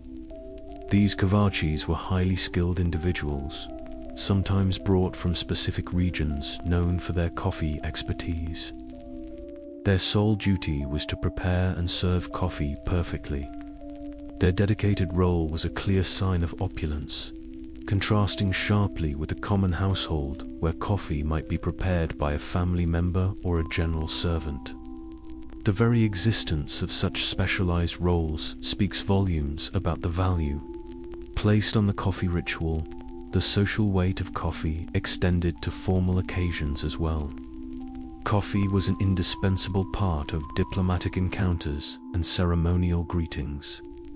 When foreign ambassadors visited the Ottoman court, they would invariably be offered coffee, often multiple times, as a gesture of welcome and respect. The elaborate coffee service during these events was not just a refreshment. It was a carefully orchestrated performance, designed to impress and to convey the power and sophistication of the Ottoman Empire. Imagine a European diplomat, accustomed to wine, being presented with this dark, invigorating brew in a jewel-encrusted finjan, a silent lesson in Ottoman refinement. Consider also the ritualized giving of coffee to guests as a sign of departure, or the conclusion of a meeting. In some traditions, the offering of coffee signaled that the conversation was drawing to a close, a polite way to dismiss guests. Conversely, not being offered coffee, or being offered a poor quality brew, could be a subtle slight or an indicator of disapproval. These unspoken codes added layers of complexity to social interactions, making coffee far more than just a drink. You would learn to interpret these subtle cues, understanding the unspoken messages woven into the very fabric of the coffee ritual. The widespread adoption of coffee, however, also had a democratizing effect, albeit a limited one. While the elite enjoyed their luxurious versions, the very accessibility of coffee meant that even ordinary citizens could partake in this stimulating beverage, finding common ground in the shared pleasure of the koffeehane. This paradoxical nature, both a symbol of status and a widespread comfort, made coffee truly unique in Ottoman society. It was a bridge, allowing different segments of society to connect, even if briefly, over a shared cup, creating a gentle hum of communal experience that transcended rigid class boundaries. As you contemplate the intricate web of social meanings attached to something as seemingly simple as a cup of coffee, you realize how deeply intertwined daily rituals can be with broader societal structures. The gentle clinking of cups, the hushed conversations, the subtle glances exchanged, all part of a silent choreography that defined Ottoman social life. And as your mind drifts through these quiet observations, feeling the subtle presence of history in every detail, you might find yourself in a state of profound peace, your thoughts settling like the fine coffee grounds, leaving behind a clear, tranquil understanding. From the intimate settings of Ottoman homes and the bustling quiet of coffeehouses, coffee's influence expanded far beyond domestic life, reaching the very pinnacle of power and commerce. We're now going to explore coffee's crucial role in diplomacy and international trade, a mainstream historical fact that underscores its widespread impact. Imagine the hushed conversations in grand staterooms, the subtle negotiations over steaming cups, and the vast networks of ships and caravans moving this precious commodity across continents. You're about to see how a simple beverage became a silent, yet powerful, player on the global stage, coffee, having solidified its place within the Ottoman Empire, rapidly became a highly sought-after commodity. Its invigorating properties and pleasant taste made it irresistible to European travelers and merchants who encountered it in the Levant. As these visitors returned to their home countries, they brought back not only tales of the exotic East, but also samples of the mysterious dark brew. This created a burgeoning demand that the Ottoman Empire initially held a near monopoly over. The port of Mosul in Yemen, under Ottoman control, became the exclusive gateway for coffee beans. Leaving the Arabian Peninsula, here's a quirky tidbit.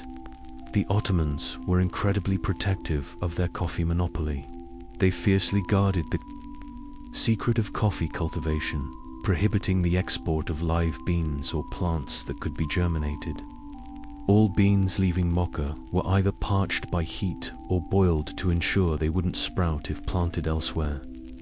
Imagine the extreme lengths taken to maintain this control, reflecting the immense value placed on the coffee trade.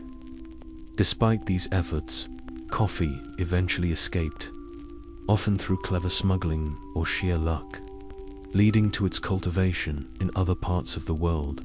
But for a significant period, the Ottoman Empire held the reins of this lucrative global market. This deliberate economic strategy allowed them to exert considerable influence and accrue substantial wealth from coffee exports. Coffee's role in diplomacy was equally significant.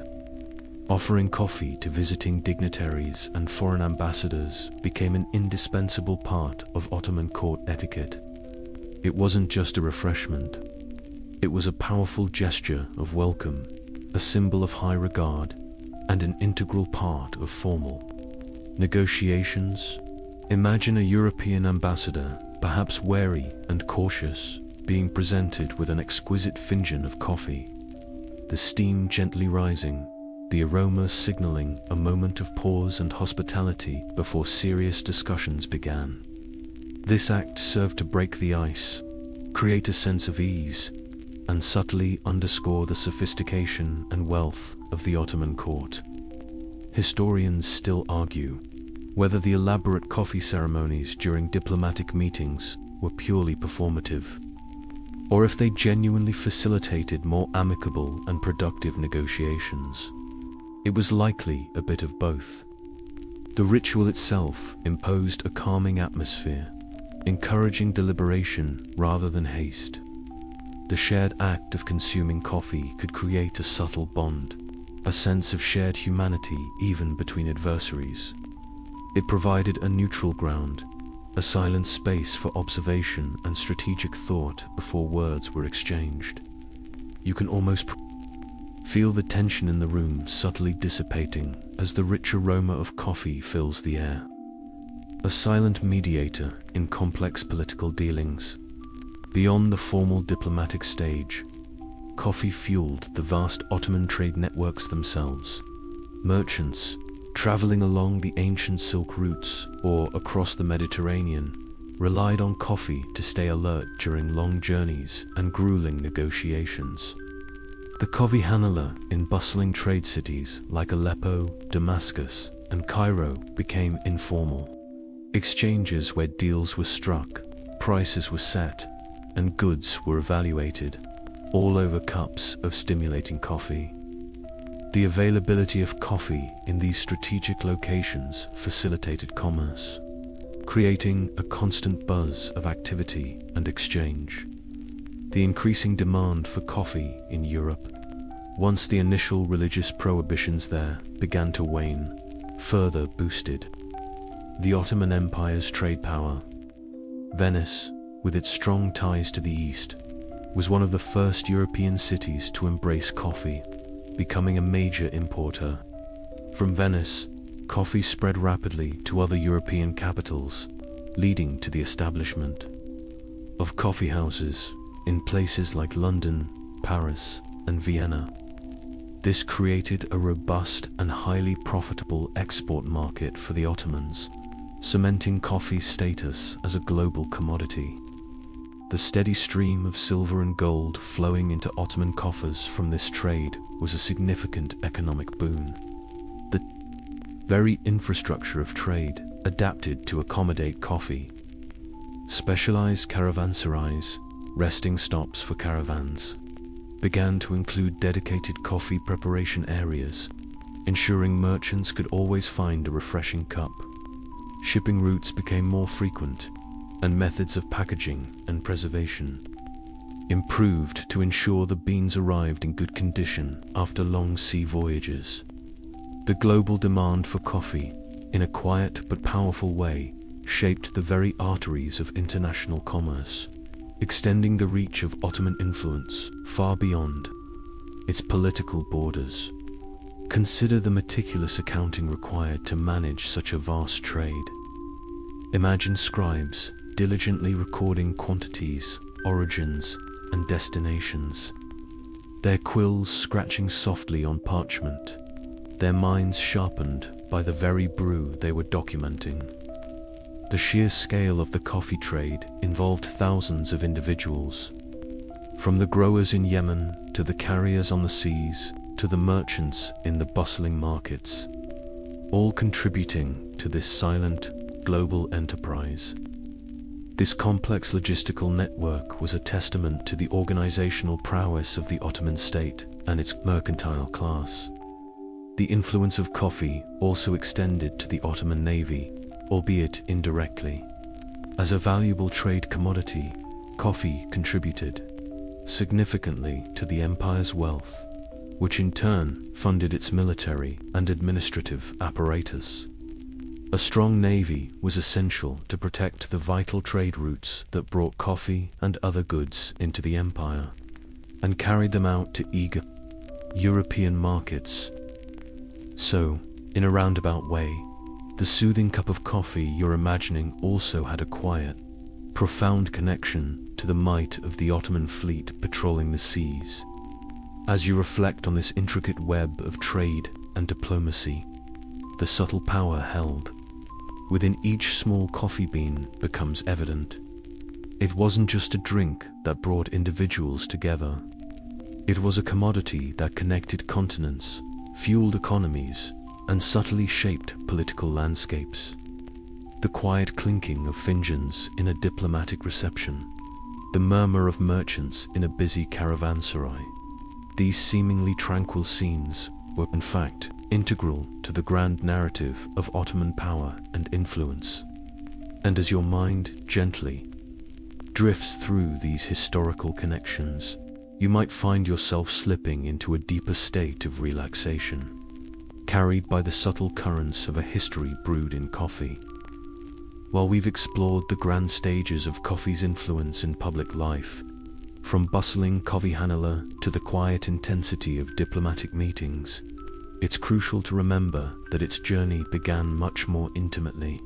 We're now going to step into a often overlooked yet profoundly significant space, the private world of women and coffee. Imagine the soft glow of light in a secluded courtyard, the murmur of feminine voices, and the delicate clinking of cups behind latticed windows. You're about to discover how coffee rituals, far from the public gaze, fostered connection, solace, and a unique form of social interaction for Ottoman women. In an era when public spaces like coffee houses were largely the domain of men, women cultivated their own vibrant coffee culture within the privacy of their homes, harems, and designated women's sections of bath. This private consumption, though less documented than its public counterpart, was a crucial mainstream historical fact that shaped the lives of countless women. It provided a vital avenue for social connection, gossip, and the quiet exchange of information, mirroring many of the functions of the male-dominated coffee houses, but in a distinctly feminine sphere. Here's a quirky tidbit. The preparation of coffee in the home was often a duty and a skill passed down from mother to daughter. A young woman's proficiency in brewing the perfect cup of coffee was considered a desirable trait, reflecting her domestic capabilities and her understanding of hospitality.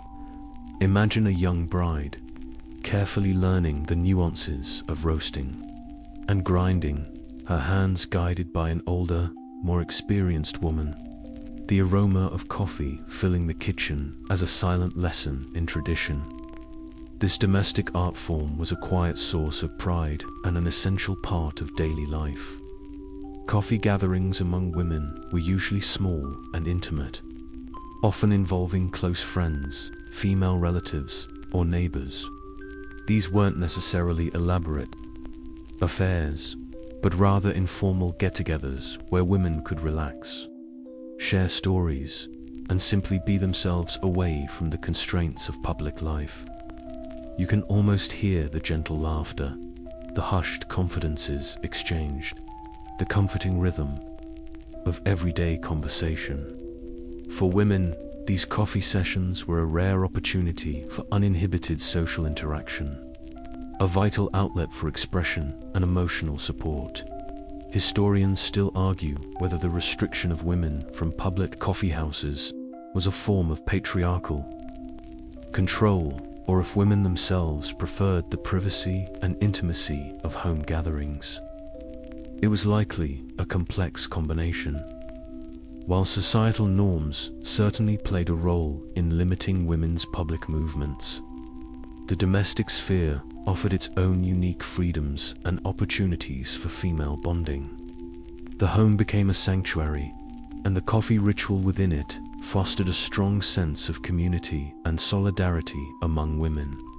You'd feel the warmth of shared experience, the gentle understanding that often passes between women without the need for many words. Within these private gatherings, coffee served as a catalyst for various activities. Women would discuss family matters, childcare, matchmaking, and local news. They might engage in needlework, exchange recipes, or simply enjoy quiet companionship. The practice of tasseography, which we explored earlier, was particularly popular among women. It provided a playful yet profound way to discuss their hopes, anxieties, and aspirations, offering a gentle glimpse into their imagined futures.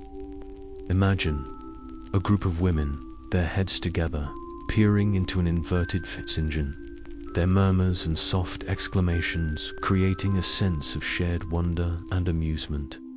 The serving etiquette in these private settings, while still respectful, might have been less formal than in the imperial court or grand coffeehouses.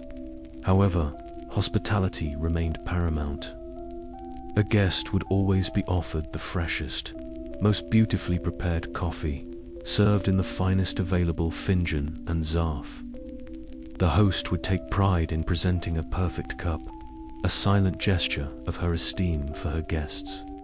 The aroma of the coffee, mingling with perhaps the scent of floral perfumes or fragrant pastries, would create a multi-sensory experience designed for comfort and delight. The concept of coffee and talk, covsobeti, was deeply ingrained in female social life. It was a time for unburdening, for seeking advice, and for celebrating small joys. In a world with limited avenues for formal education or public engagement for women, these coffee sessions became informal schools of life, where wisdom was exchanged, traditions were upheld, and social connections were carefully nurtured. It was a space where the collective knowledge and experiences of women flowed freely, gently shaping and supporting each other's lives. Even within the constraints of Ottoman society, women found ways to exert influence through their networks, often facilitated by these quiet coffee gatherings. Decisions about marriages, household purchases, or even small business ventures might be subtly influenced or even decided during these informal sessions. This quiet power, often unseen by the male public sphere, was a significant aspect of women's agency. You'd observe the subtle nods, the knowing glances, the unspoken agreements that shaped the flow of influence within this hidden world. As you reflect on the gentle rhythm of these private coffee rituals, the soft light, the hushed voices, the shared warmth, you begin to appreciate the profound importance of these moments for Ottoman women. They were not just about drinking coffee. They were about building community, nurturing relationships, and finding solace and strength in each other's company. It's a testament to the enduring human need for connection and comfort. A need that coffee, in its own quiet way, helped to fulfill, offering a gentle space for reflection and dreamlike repose. Having explored the quiet resilience of women's coffee rituals, let's now look at the broader trajectory of the coffeehouse itself, from a scandalous novelty to an enduring cultural staple. Imagine the whispers of disapproval gradually fading, replaced by the comforting hum of acceptance. You're about to witness how these once controversial establishments became indispensable fixtures of Ottoman urban life, evolving while retaining their essential character. This transformation is a testament to coffee's undeniable allure and the deep human need for shared spaces, as we touched upon earlier. The initial arrival of coffeehouses was met with considerable opposition. Religious scholars sometimes deemed coffee haram, comparing its stimulating effects to alcohol, which was forbidden. State authorities, too, viewed these new gathering places with suspicion, fearing they could become hotbeds of political dissent, or simply encourage idleness that diverted men from work and prayer. Imagine the moralists of the time wringing their hands over the perceived decline of public morals, much like concerns raised about any new popular entertainment or social media platform today. This initial period of controversy is a mainstream historical fact, showing how new cultural phenomena often faced resistance before integration. Here's a quirky tidbit. The very word "kavahain," meaning coffeehouse, sometimes carried a slight negative connotation in its early days, implying a place of loitering or frivolous pursuits. Yet, despite the occasional bans and the moral condemnations, the popularity of coffeehouses stubbornly persisted. People simply found ways around the prohibitions. If a coffeehouse was shut down, another would quietly open elsewhere, perhaps under the guise of a different kind of establishment, or simply operating semi-clandestinely. This resilience speaks volumes about the genuine demand for these spaces and the profound comfort and social utility they offered. You can almost feel the quiet determination of the patrons, their subtle defiance in seeking out their daily dose of coffee and camaraderie. Over time, this resistance slowly softened. The sheer economic benefit of the coffee trade and the taxes it generated made it increasingly difficult for the state to enforce outright bans. Moreover, as coffee became more widespread and integrated into daily life, it lost some of its exotic, dangerous appeal. What was once seen as a foreign intoxicant gradually became a comforting routine. The shift wasn't sudden, but a gradual evolution, a quiet cultural absorption. The kahvehaneler began to diversify and specialize. Some remained humble, catering to specific professions or neighborhoods. Others grew into more elaborate establishments, offering not just coffee but also nargile, water pipes, light refreshments, and a wider range of entertainment. You might find coffee houses known for their skilled medders, storytellers, drawing large crowds, while others became famous for their musical performances or chess players. This specialization allowed them to cater to different tastes and solidify their place within the urban landscape. Imagine the subtle scent of fruit-flavored tobacco mingling with coffee, creating an even deeper sensory experience designed for relaxation.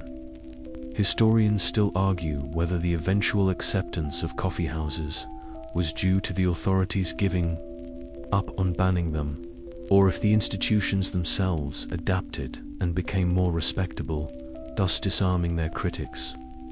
It was likely a complex interplay. Coffeehouse owners became savvier, perhaps fostering an environment that was less overtly political and more focused on entertainment and quiet socializing. Religious authorities might have also grown accustomed to the phenomenon, shifting their focus from outright prohibition to encouraging moderation and responsible consumption.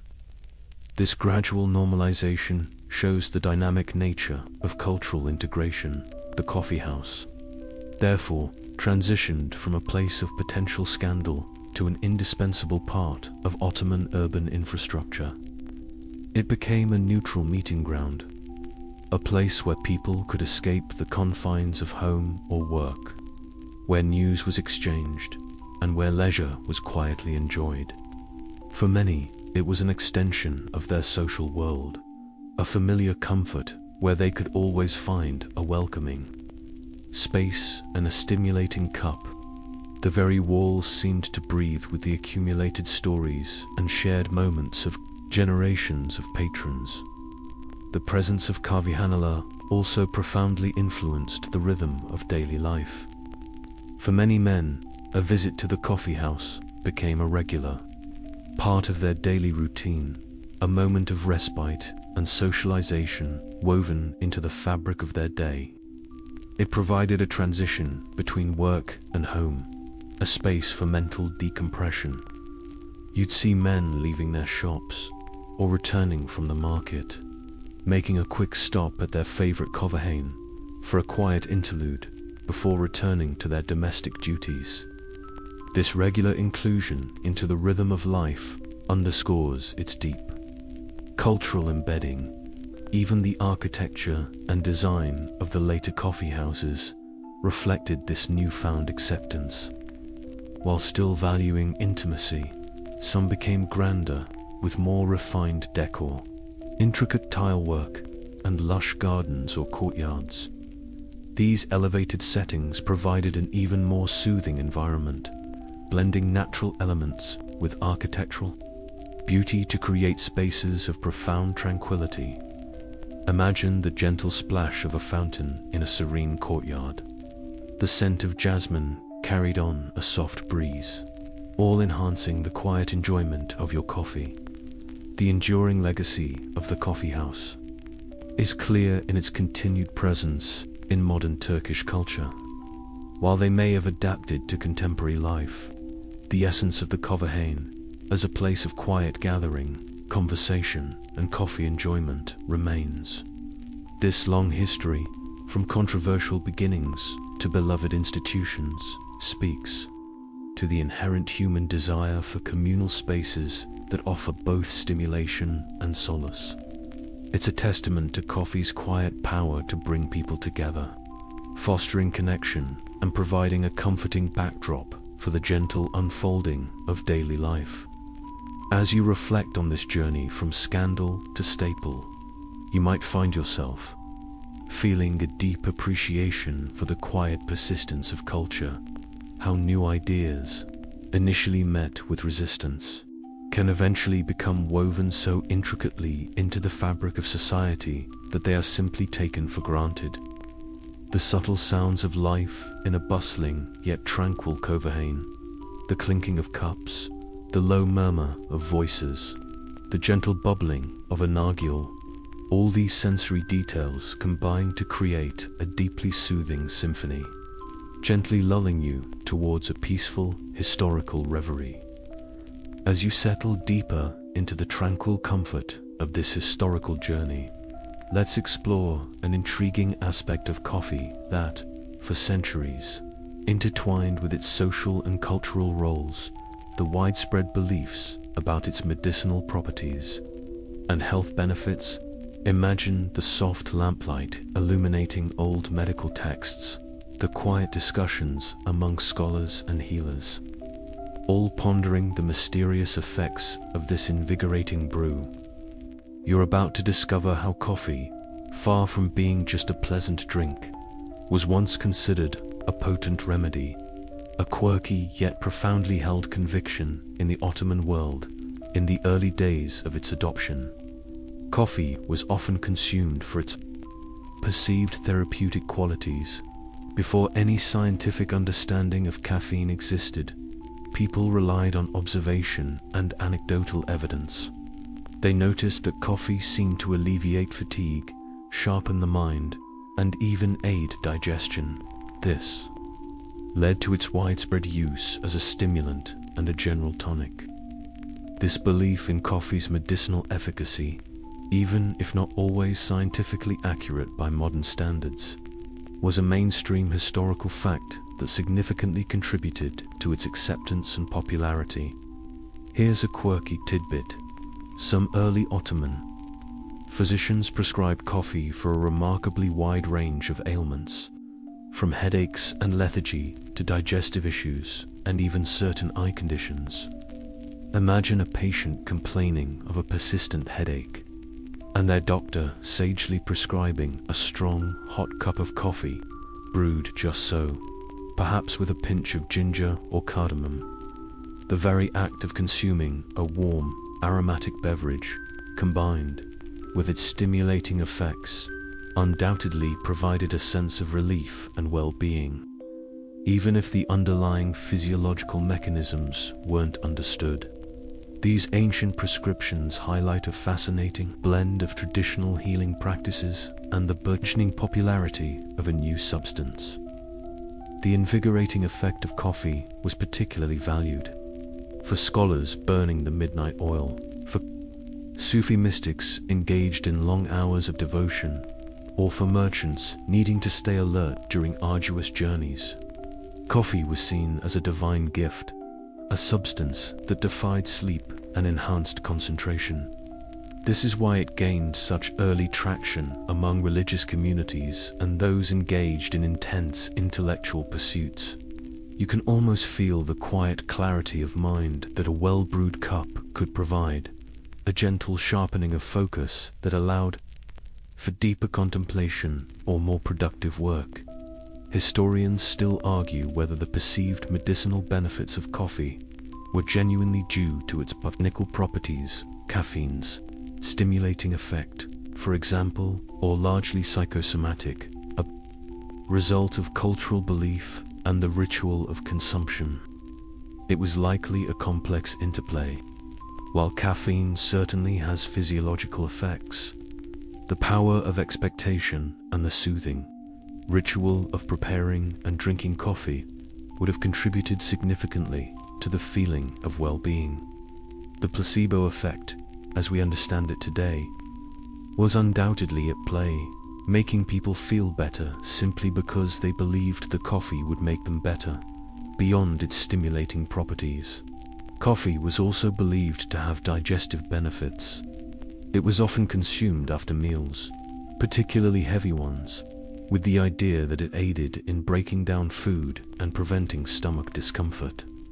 You might imagine a leisurely Ottoman meal concluding with small cups of strong, unsweetened coffee, intended to settle the stomach and promote digestion, perhaps preventing that overly full, sleepy feeling. This gentle, warming effect was thought to cleanse the palate and prepare the body for rest. Paradoxically, after a stimulating drink, however, not all beliefs about coffee were entirely positive. Just as some religious scholars harbored initial suspicions, some medical texts also warned against excessive consumption, fearing it could lead to nervousness, agitation, or even heart palpitations. This demonstrates a nuanced understanding, even in the absence of modern pharmacology, that too much of a good thing could be detrimental. Imagine a worried family member advising moderation, urging a loved one not to drink too many cups, lest they become overheated or overstimulated. These early cautionary notes suggest an empirical observation of coffee's side effects, balancing its perceived benefits, the very ritual of preparing and consuming coffee. divorced from its chemical effects, offered a sense of psychological comfort. The warmth of the cup in your hands, the rich aroma filling your senses, the deliberate slowing of pace required for its enjoyment. All these elements contributed to a feeling of calm and contentment. For someone feeling unwell or stressed, the simple act of partaking in this familiar, comforting ritual could have been genuinely therapeutic, offering a temporary escape from discomfort. It was a gentle antidote to the anxieties of daily life, a quiet moment of self-care. The belief in coffee's medicinal virtues extended beyond physical ailments. It was also seen as beneficial for mental clarity and focus, enhancing intellectual pursuits. Scholars and students would often consume coffee to aid in their studies and to stay awake during long nights of reading and writing. This functional aspect of coffee, its ability to enhance cognitive performance, was highly valued in a society that prized learning and intellectual endeavor. You can almost feel the quiet focus settling in, the gentle buzz of alertness that allowed for deeper concentration on texts and ideas. As you reflect on these historical beliefs about coffee's healing powers, you realize how deeply intertwined human health, cultural practices, and everyday rituals can be. Even without modern scientific understanding, people instinctively sought out substances that brought them comfort, stimulation, or a sense of well-being. The quiet hum of the cezves, the aromatic steam rising, the warm ceramic against your fingertips. These sensory details, combined with the belief in its restorative properties, transformed coffee into a potent elixir of both body and mind, gently easing you towards a state of profound relaxation. As our journey through the gentle world of Ottoman coffee culture draws to a close, let's bridge the centuries and explore how the venerable traditions we've been immersing ourselves in live on today, particularly in what we now know as modern Turkish coffee. Imagine the subtle aroma of roasting beans, familiar across hundreds of years, still wafting from bustling cafes and quiet homes in present-day Turkey. You're about to see how ancient rituals have adapted to a contemporary world, maintaining their essence while embracing the present. This enduring continuity is a powerful mainstream historical fact, connecting the past to the present in every comforting sip.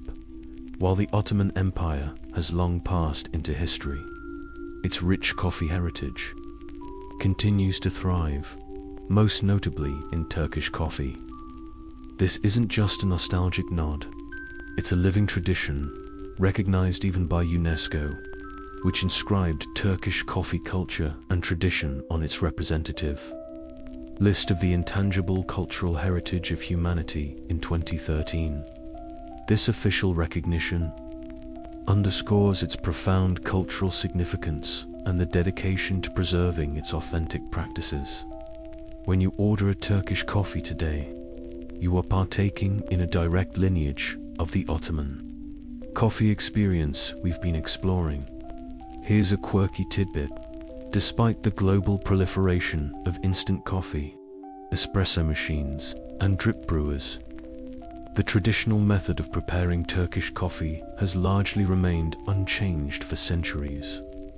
The core tools, the cezve or ibrik, the finely ground coffee, and the finjan are still essential. While you might find electric cezves or automated coffee makers that try to replicate the process, the purists and traditionalists still swear by the slow, deliberate method over a flame or, ideally, a hot sand bed.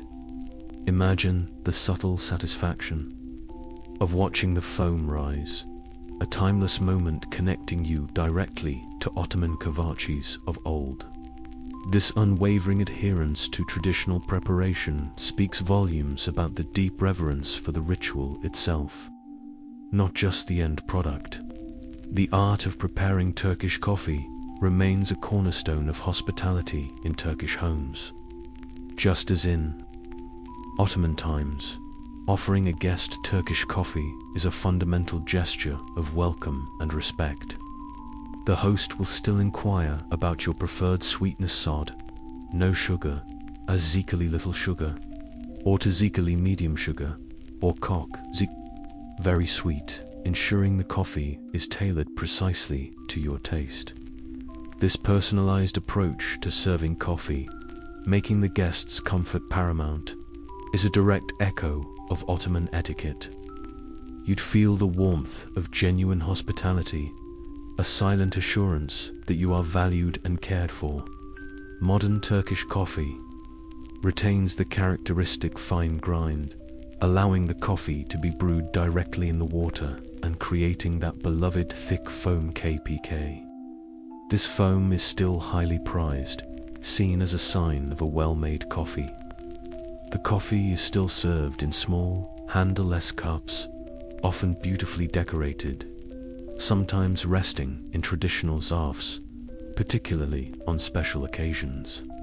The accompanying glass of water is also still a common sight, serving to cleanse the palate and enhance the coffee's flavor. These are not mere decorative elements. They are integral parts of the sensory and social experience, creating a soothing familiarity.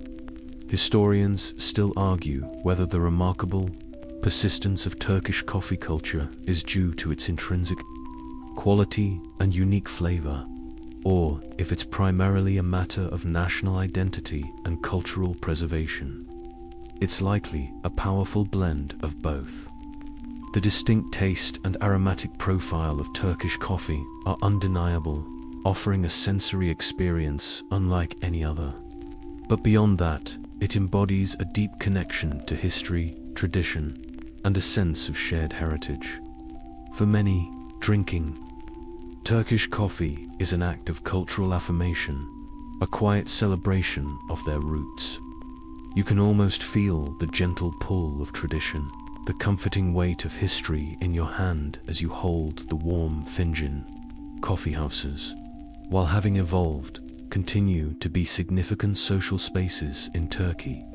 While you'll find modern cafes, traditional kahvehaneler still exist, particularly in older neighborhoods and historical areas. These establishments continue to be places for quiet conversation, playing traditional board games like backgammon, tavla, and sometimes still offering the services of a falsi coffee fortune teller. The atmosphere may be slightly different from centuries past, perhaps with a television murmuring in the background, or the occasional glow of a smartphone. But the fundamental spirit of quiet gathering and communal connection remains. You'd hear the gentle clicking of backgammon pieces, the murmur of hushed conversations, and the continuous soft hiss of the cezves being heated, all blending into a familiar symphony of relaxation. The concept of coffee talk is still very much alive. It signifies a friendly, intimate conversation, often accompanied by Turkish coffee. It's about spending quality time, sharing thoughts, and strengthening bonds. This emphasis on coffee as a social lubricant, a facilitator of connection and camaraderie, is a direct inheritance from the Ottoman era. It's a reminder that even in our fast-paced modern world, there's still a deep human need for unhurried moments of shared experience. Even the ancient practice of tasseography, reading fortunes from coffee grounds, continues to be a popular pastime, especially among women. It's often done informally among friends, a playful way to discuss life's uncertainties and share hopes and dreams. While perhaps not taken as seriously as in centuries past, it offers a charming link to the mystical side of coffee culture, a quirky tradition that adds a touch of playful mystery to the quiet ritual. As you reflect on how seamlessly this ancient tradition has flowed into modern life, you realize the enduring power of simple rituals to connect us across time. The quiet hum of a coffee grinder in an Istanbul cafe today is an echo of the rhythmic pounding of a mortar and pestle centuries ago. The gentle steam rising from a finjan carries the same comforting aroma that once filled Ottoman palaces and humble homes. It's a testament to coffee's universal appeal and its unique ability to foster moments of peace, connection, and timeless tranquility. And as your mind gently drifts through these comforting reflections, you might find yourself in a state of profound peace, ready to succumb to the sweet dreams woven from threads of history and the soothing aroma of coffee. As the aromatic tendrils of our journey through Ottoman coffee culture gently dissipate, we arrive at its ultimate destination, the enduring legacy of Ottoman coffee. Imagine the subtle echoes of history in every sip of coffee you encounter today, the invisible threads connecting past rituals to present comforts. You're about to appreciate how this slow, deliberate, and deeply ritualized approach to coffee has left an indelible mark on global culture, quietly shaping the way millions around the world enjoy their daily brew. This profound and widespread influence is a powerful mainstream historical fact, stretching far beyond the borders of the former Ottoman Empire. The most obvious legacy is, of course, the Turkish coffee tradition itself. As we've seen, it's a living cultural heritage, a testament to the preservation of ancient methods and a deep respect for a beloved beverage. But the influence of Ottoman coffee goes far beyond just Turkey. When coffee first arrived in Europe, it was Ottoman methods of preparation and consumption that initially captivated the continent. The earliest European coffeehouses, particularly those in Vienna, London, and Paris, were direct imitations of the coffeehouses of Istanbul. Imagine the curious Europeans stepping into dimly lit rooms filled with exotic aromas, marveling at the small cups and the thick, dark brew, eagerly adopting this new social phenomenon. This direct cultural transfer laid the groundwork for coffee's eventual global dominance. Here's a quirky tidbit. The very word coffee in many European languages, like English coffee, Italian kafk, French café, derives from the Turkish word kov, which in turn came from the Arabic kawa. This linguistic legacy is a silent testament to the Ottoman role in popularizing the drink. Every time you utter the word coffee, you're unknowingly echoing the history of its journey from the Middle East to the Western world, a gentle reminder of its ancient roots and the pathways of cultural exchange. The concept of the coffeehouse as a social space is another profound legacy. Before the coffeehane, public gathering spots in Europe were often taverns or alehouses, associated with drinking and sometimes rowdiness. The coffeehouse introduced a new model, a sober, intellectually stimulating environment for discussion, news, exchange, and quiet entertainment. This Ottoman innovation fundamentally changed urban social life in Europe, becoming hubs for intellectual discourse, political debate, and artistic expression, much like their Ottoman predecessors. Think of the Enlightenment-era coffeehouses in London, where great thinkers gathered, or the vibrant Parisian literary salons, all quietly tracing their lineage back to the coffeehane.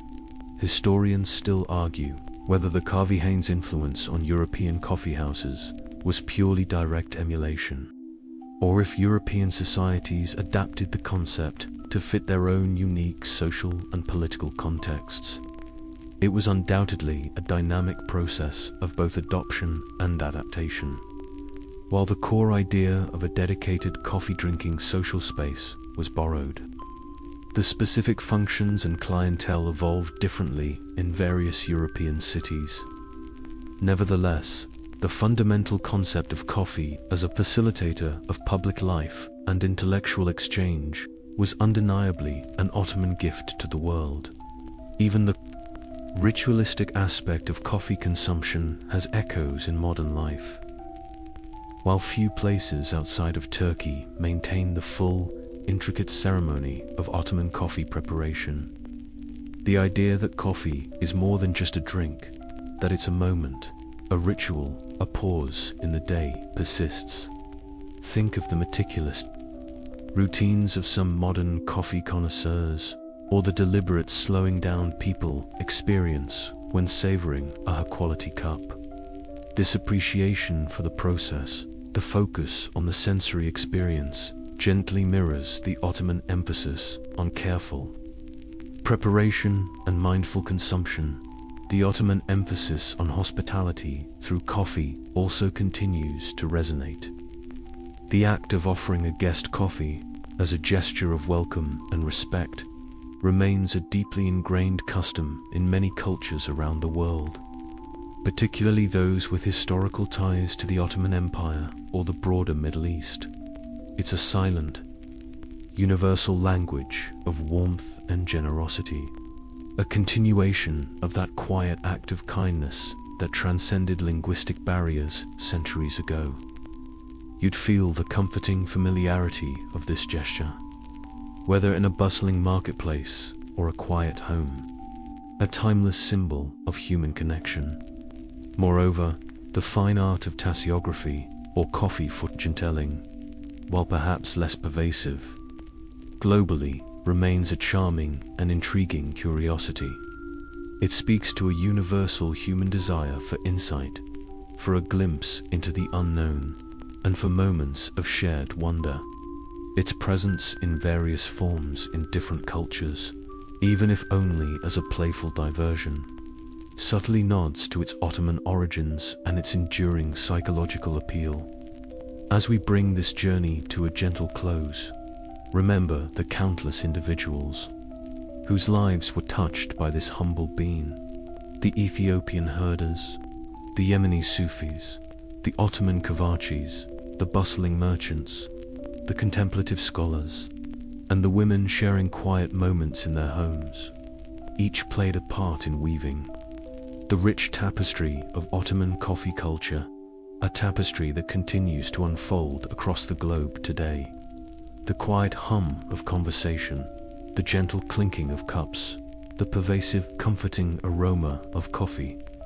These are the timeless elements that connect us all to this enduring legacy. It's a legacy that reminds us of the power of simple rituals, the importance of shared spaces, and the profound human need for connection and quiet contemplation. The gentle, unhurried pace of Ottoman coffee culture offers a soothing antidote to the rush of modern life, an invitation to slow down, breathe deeply, and savor the moment. And as you let your mind drift through these final thoughts, enveloped by the lingering warmth of history and the soft scent of coffee, you can feel yourself sinking into a deep, peaceful sleep, filled with sweet dreams of ancient traditions and timeless comforts.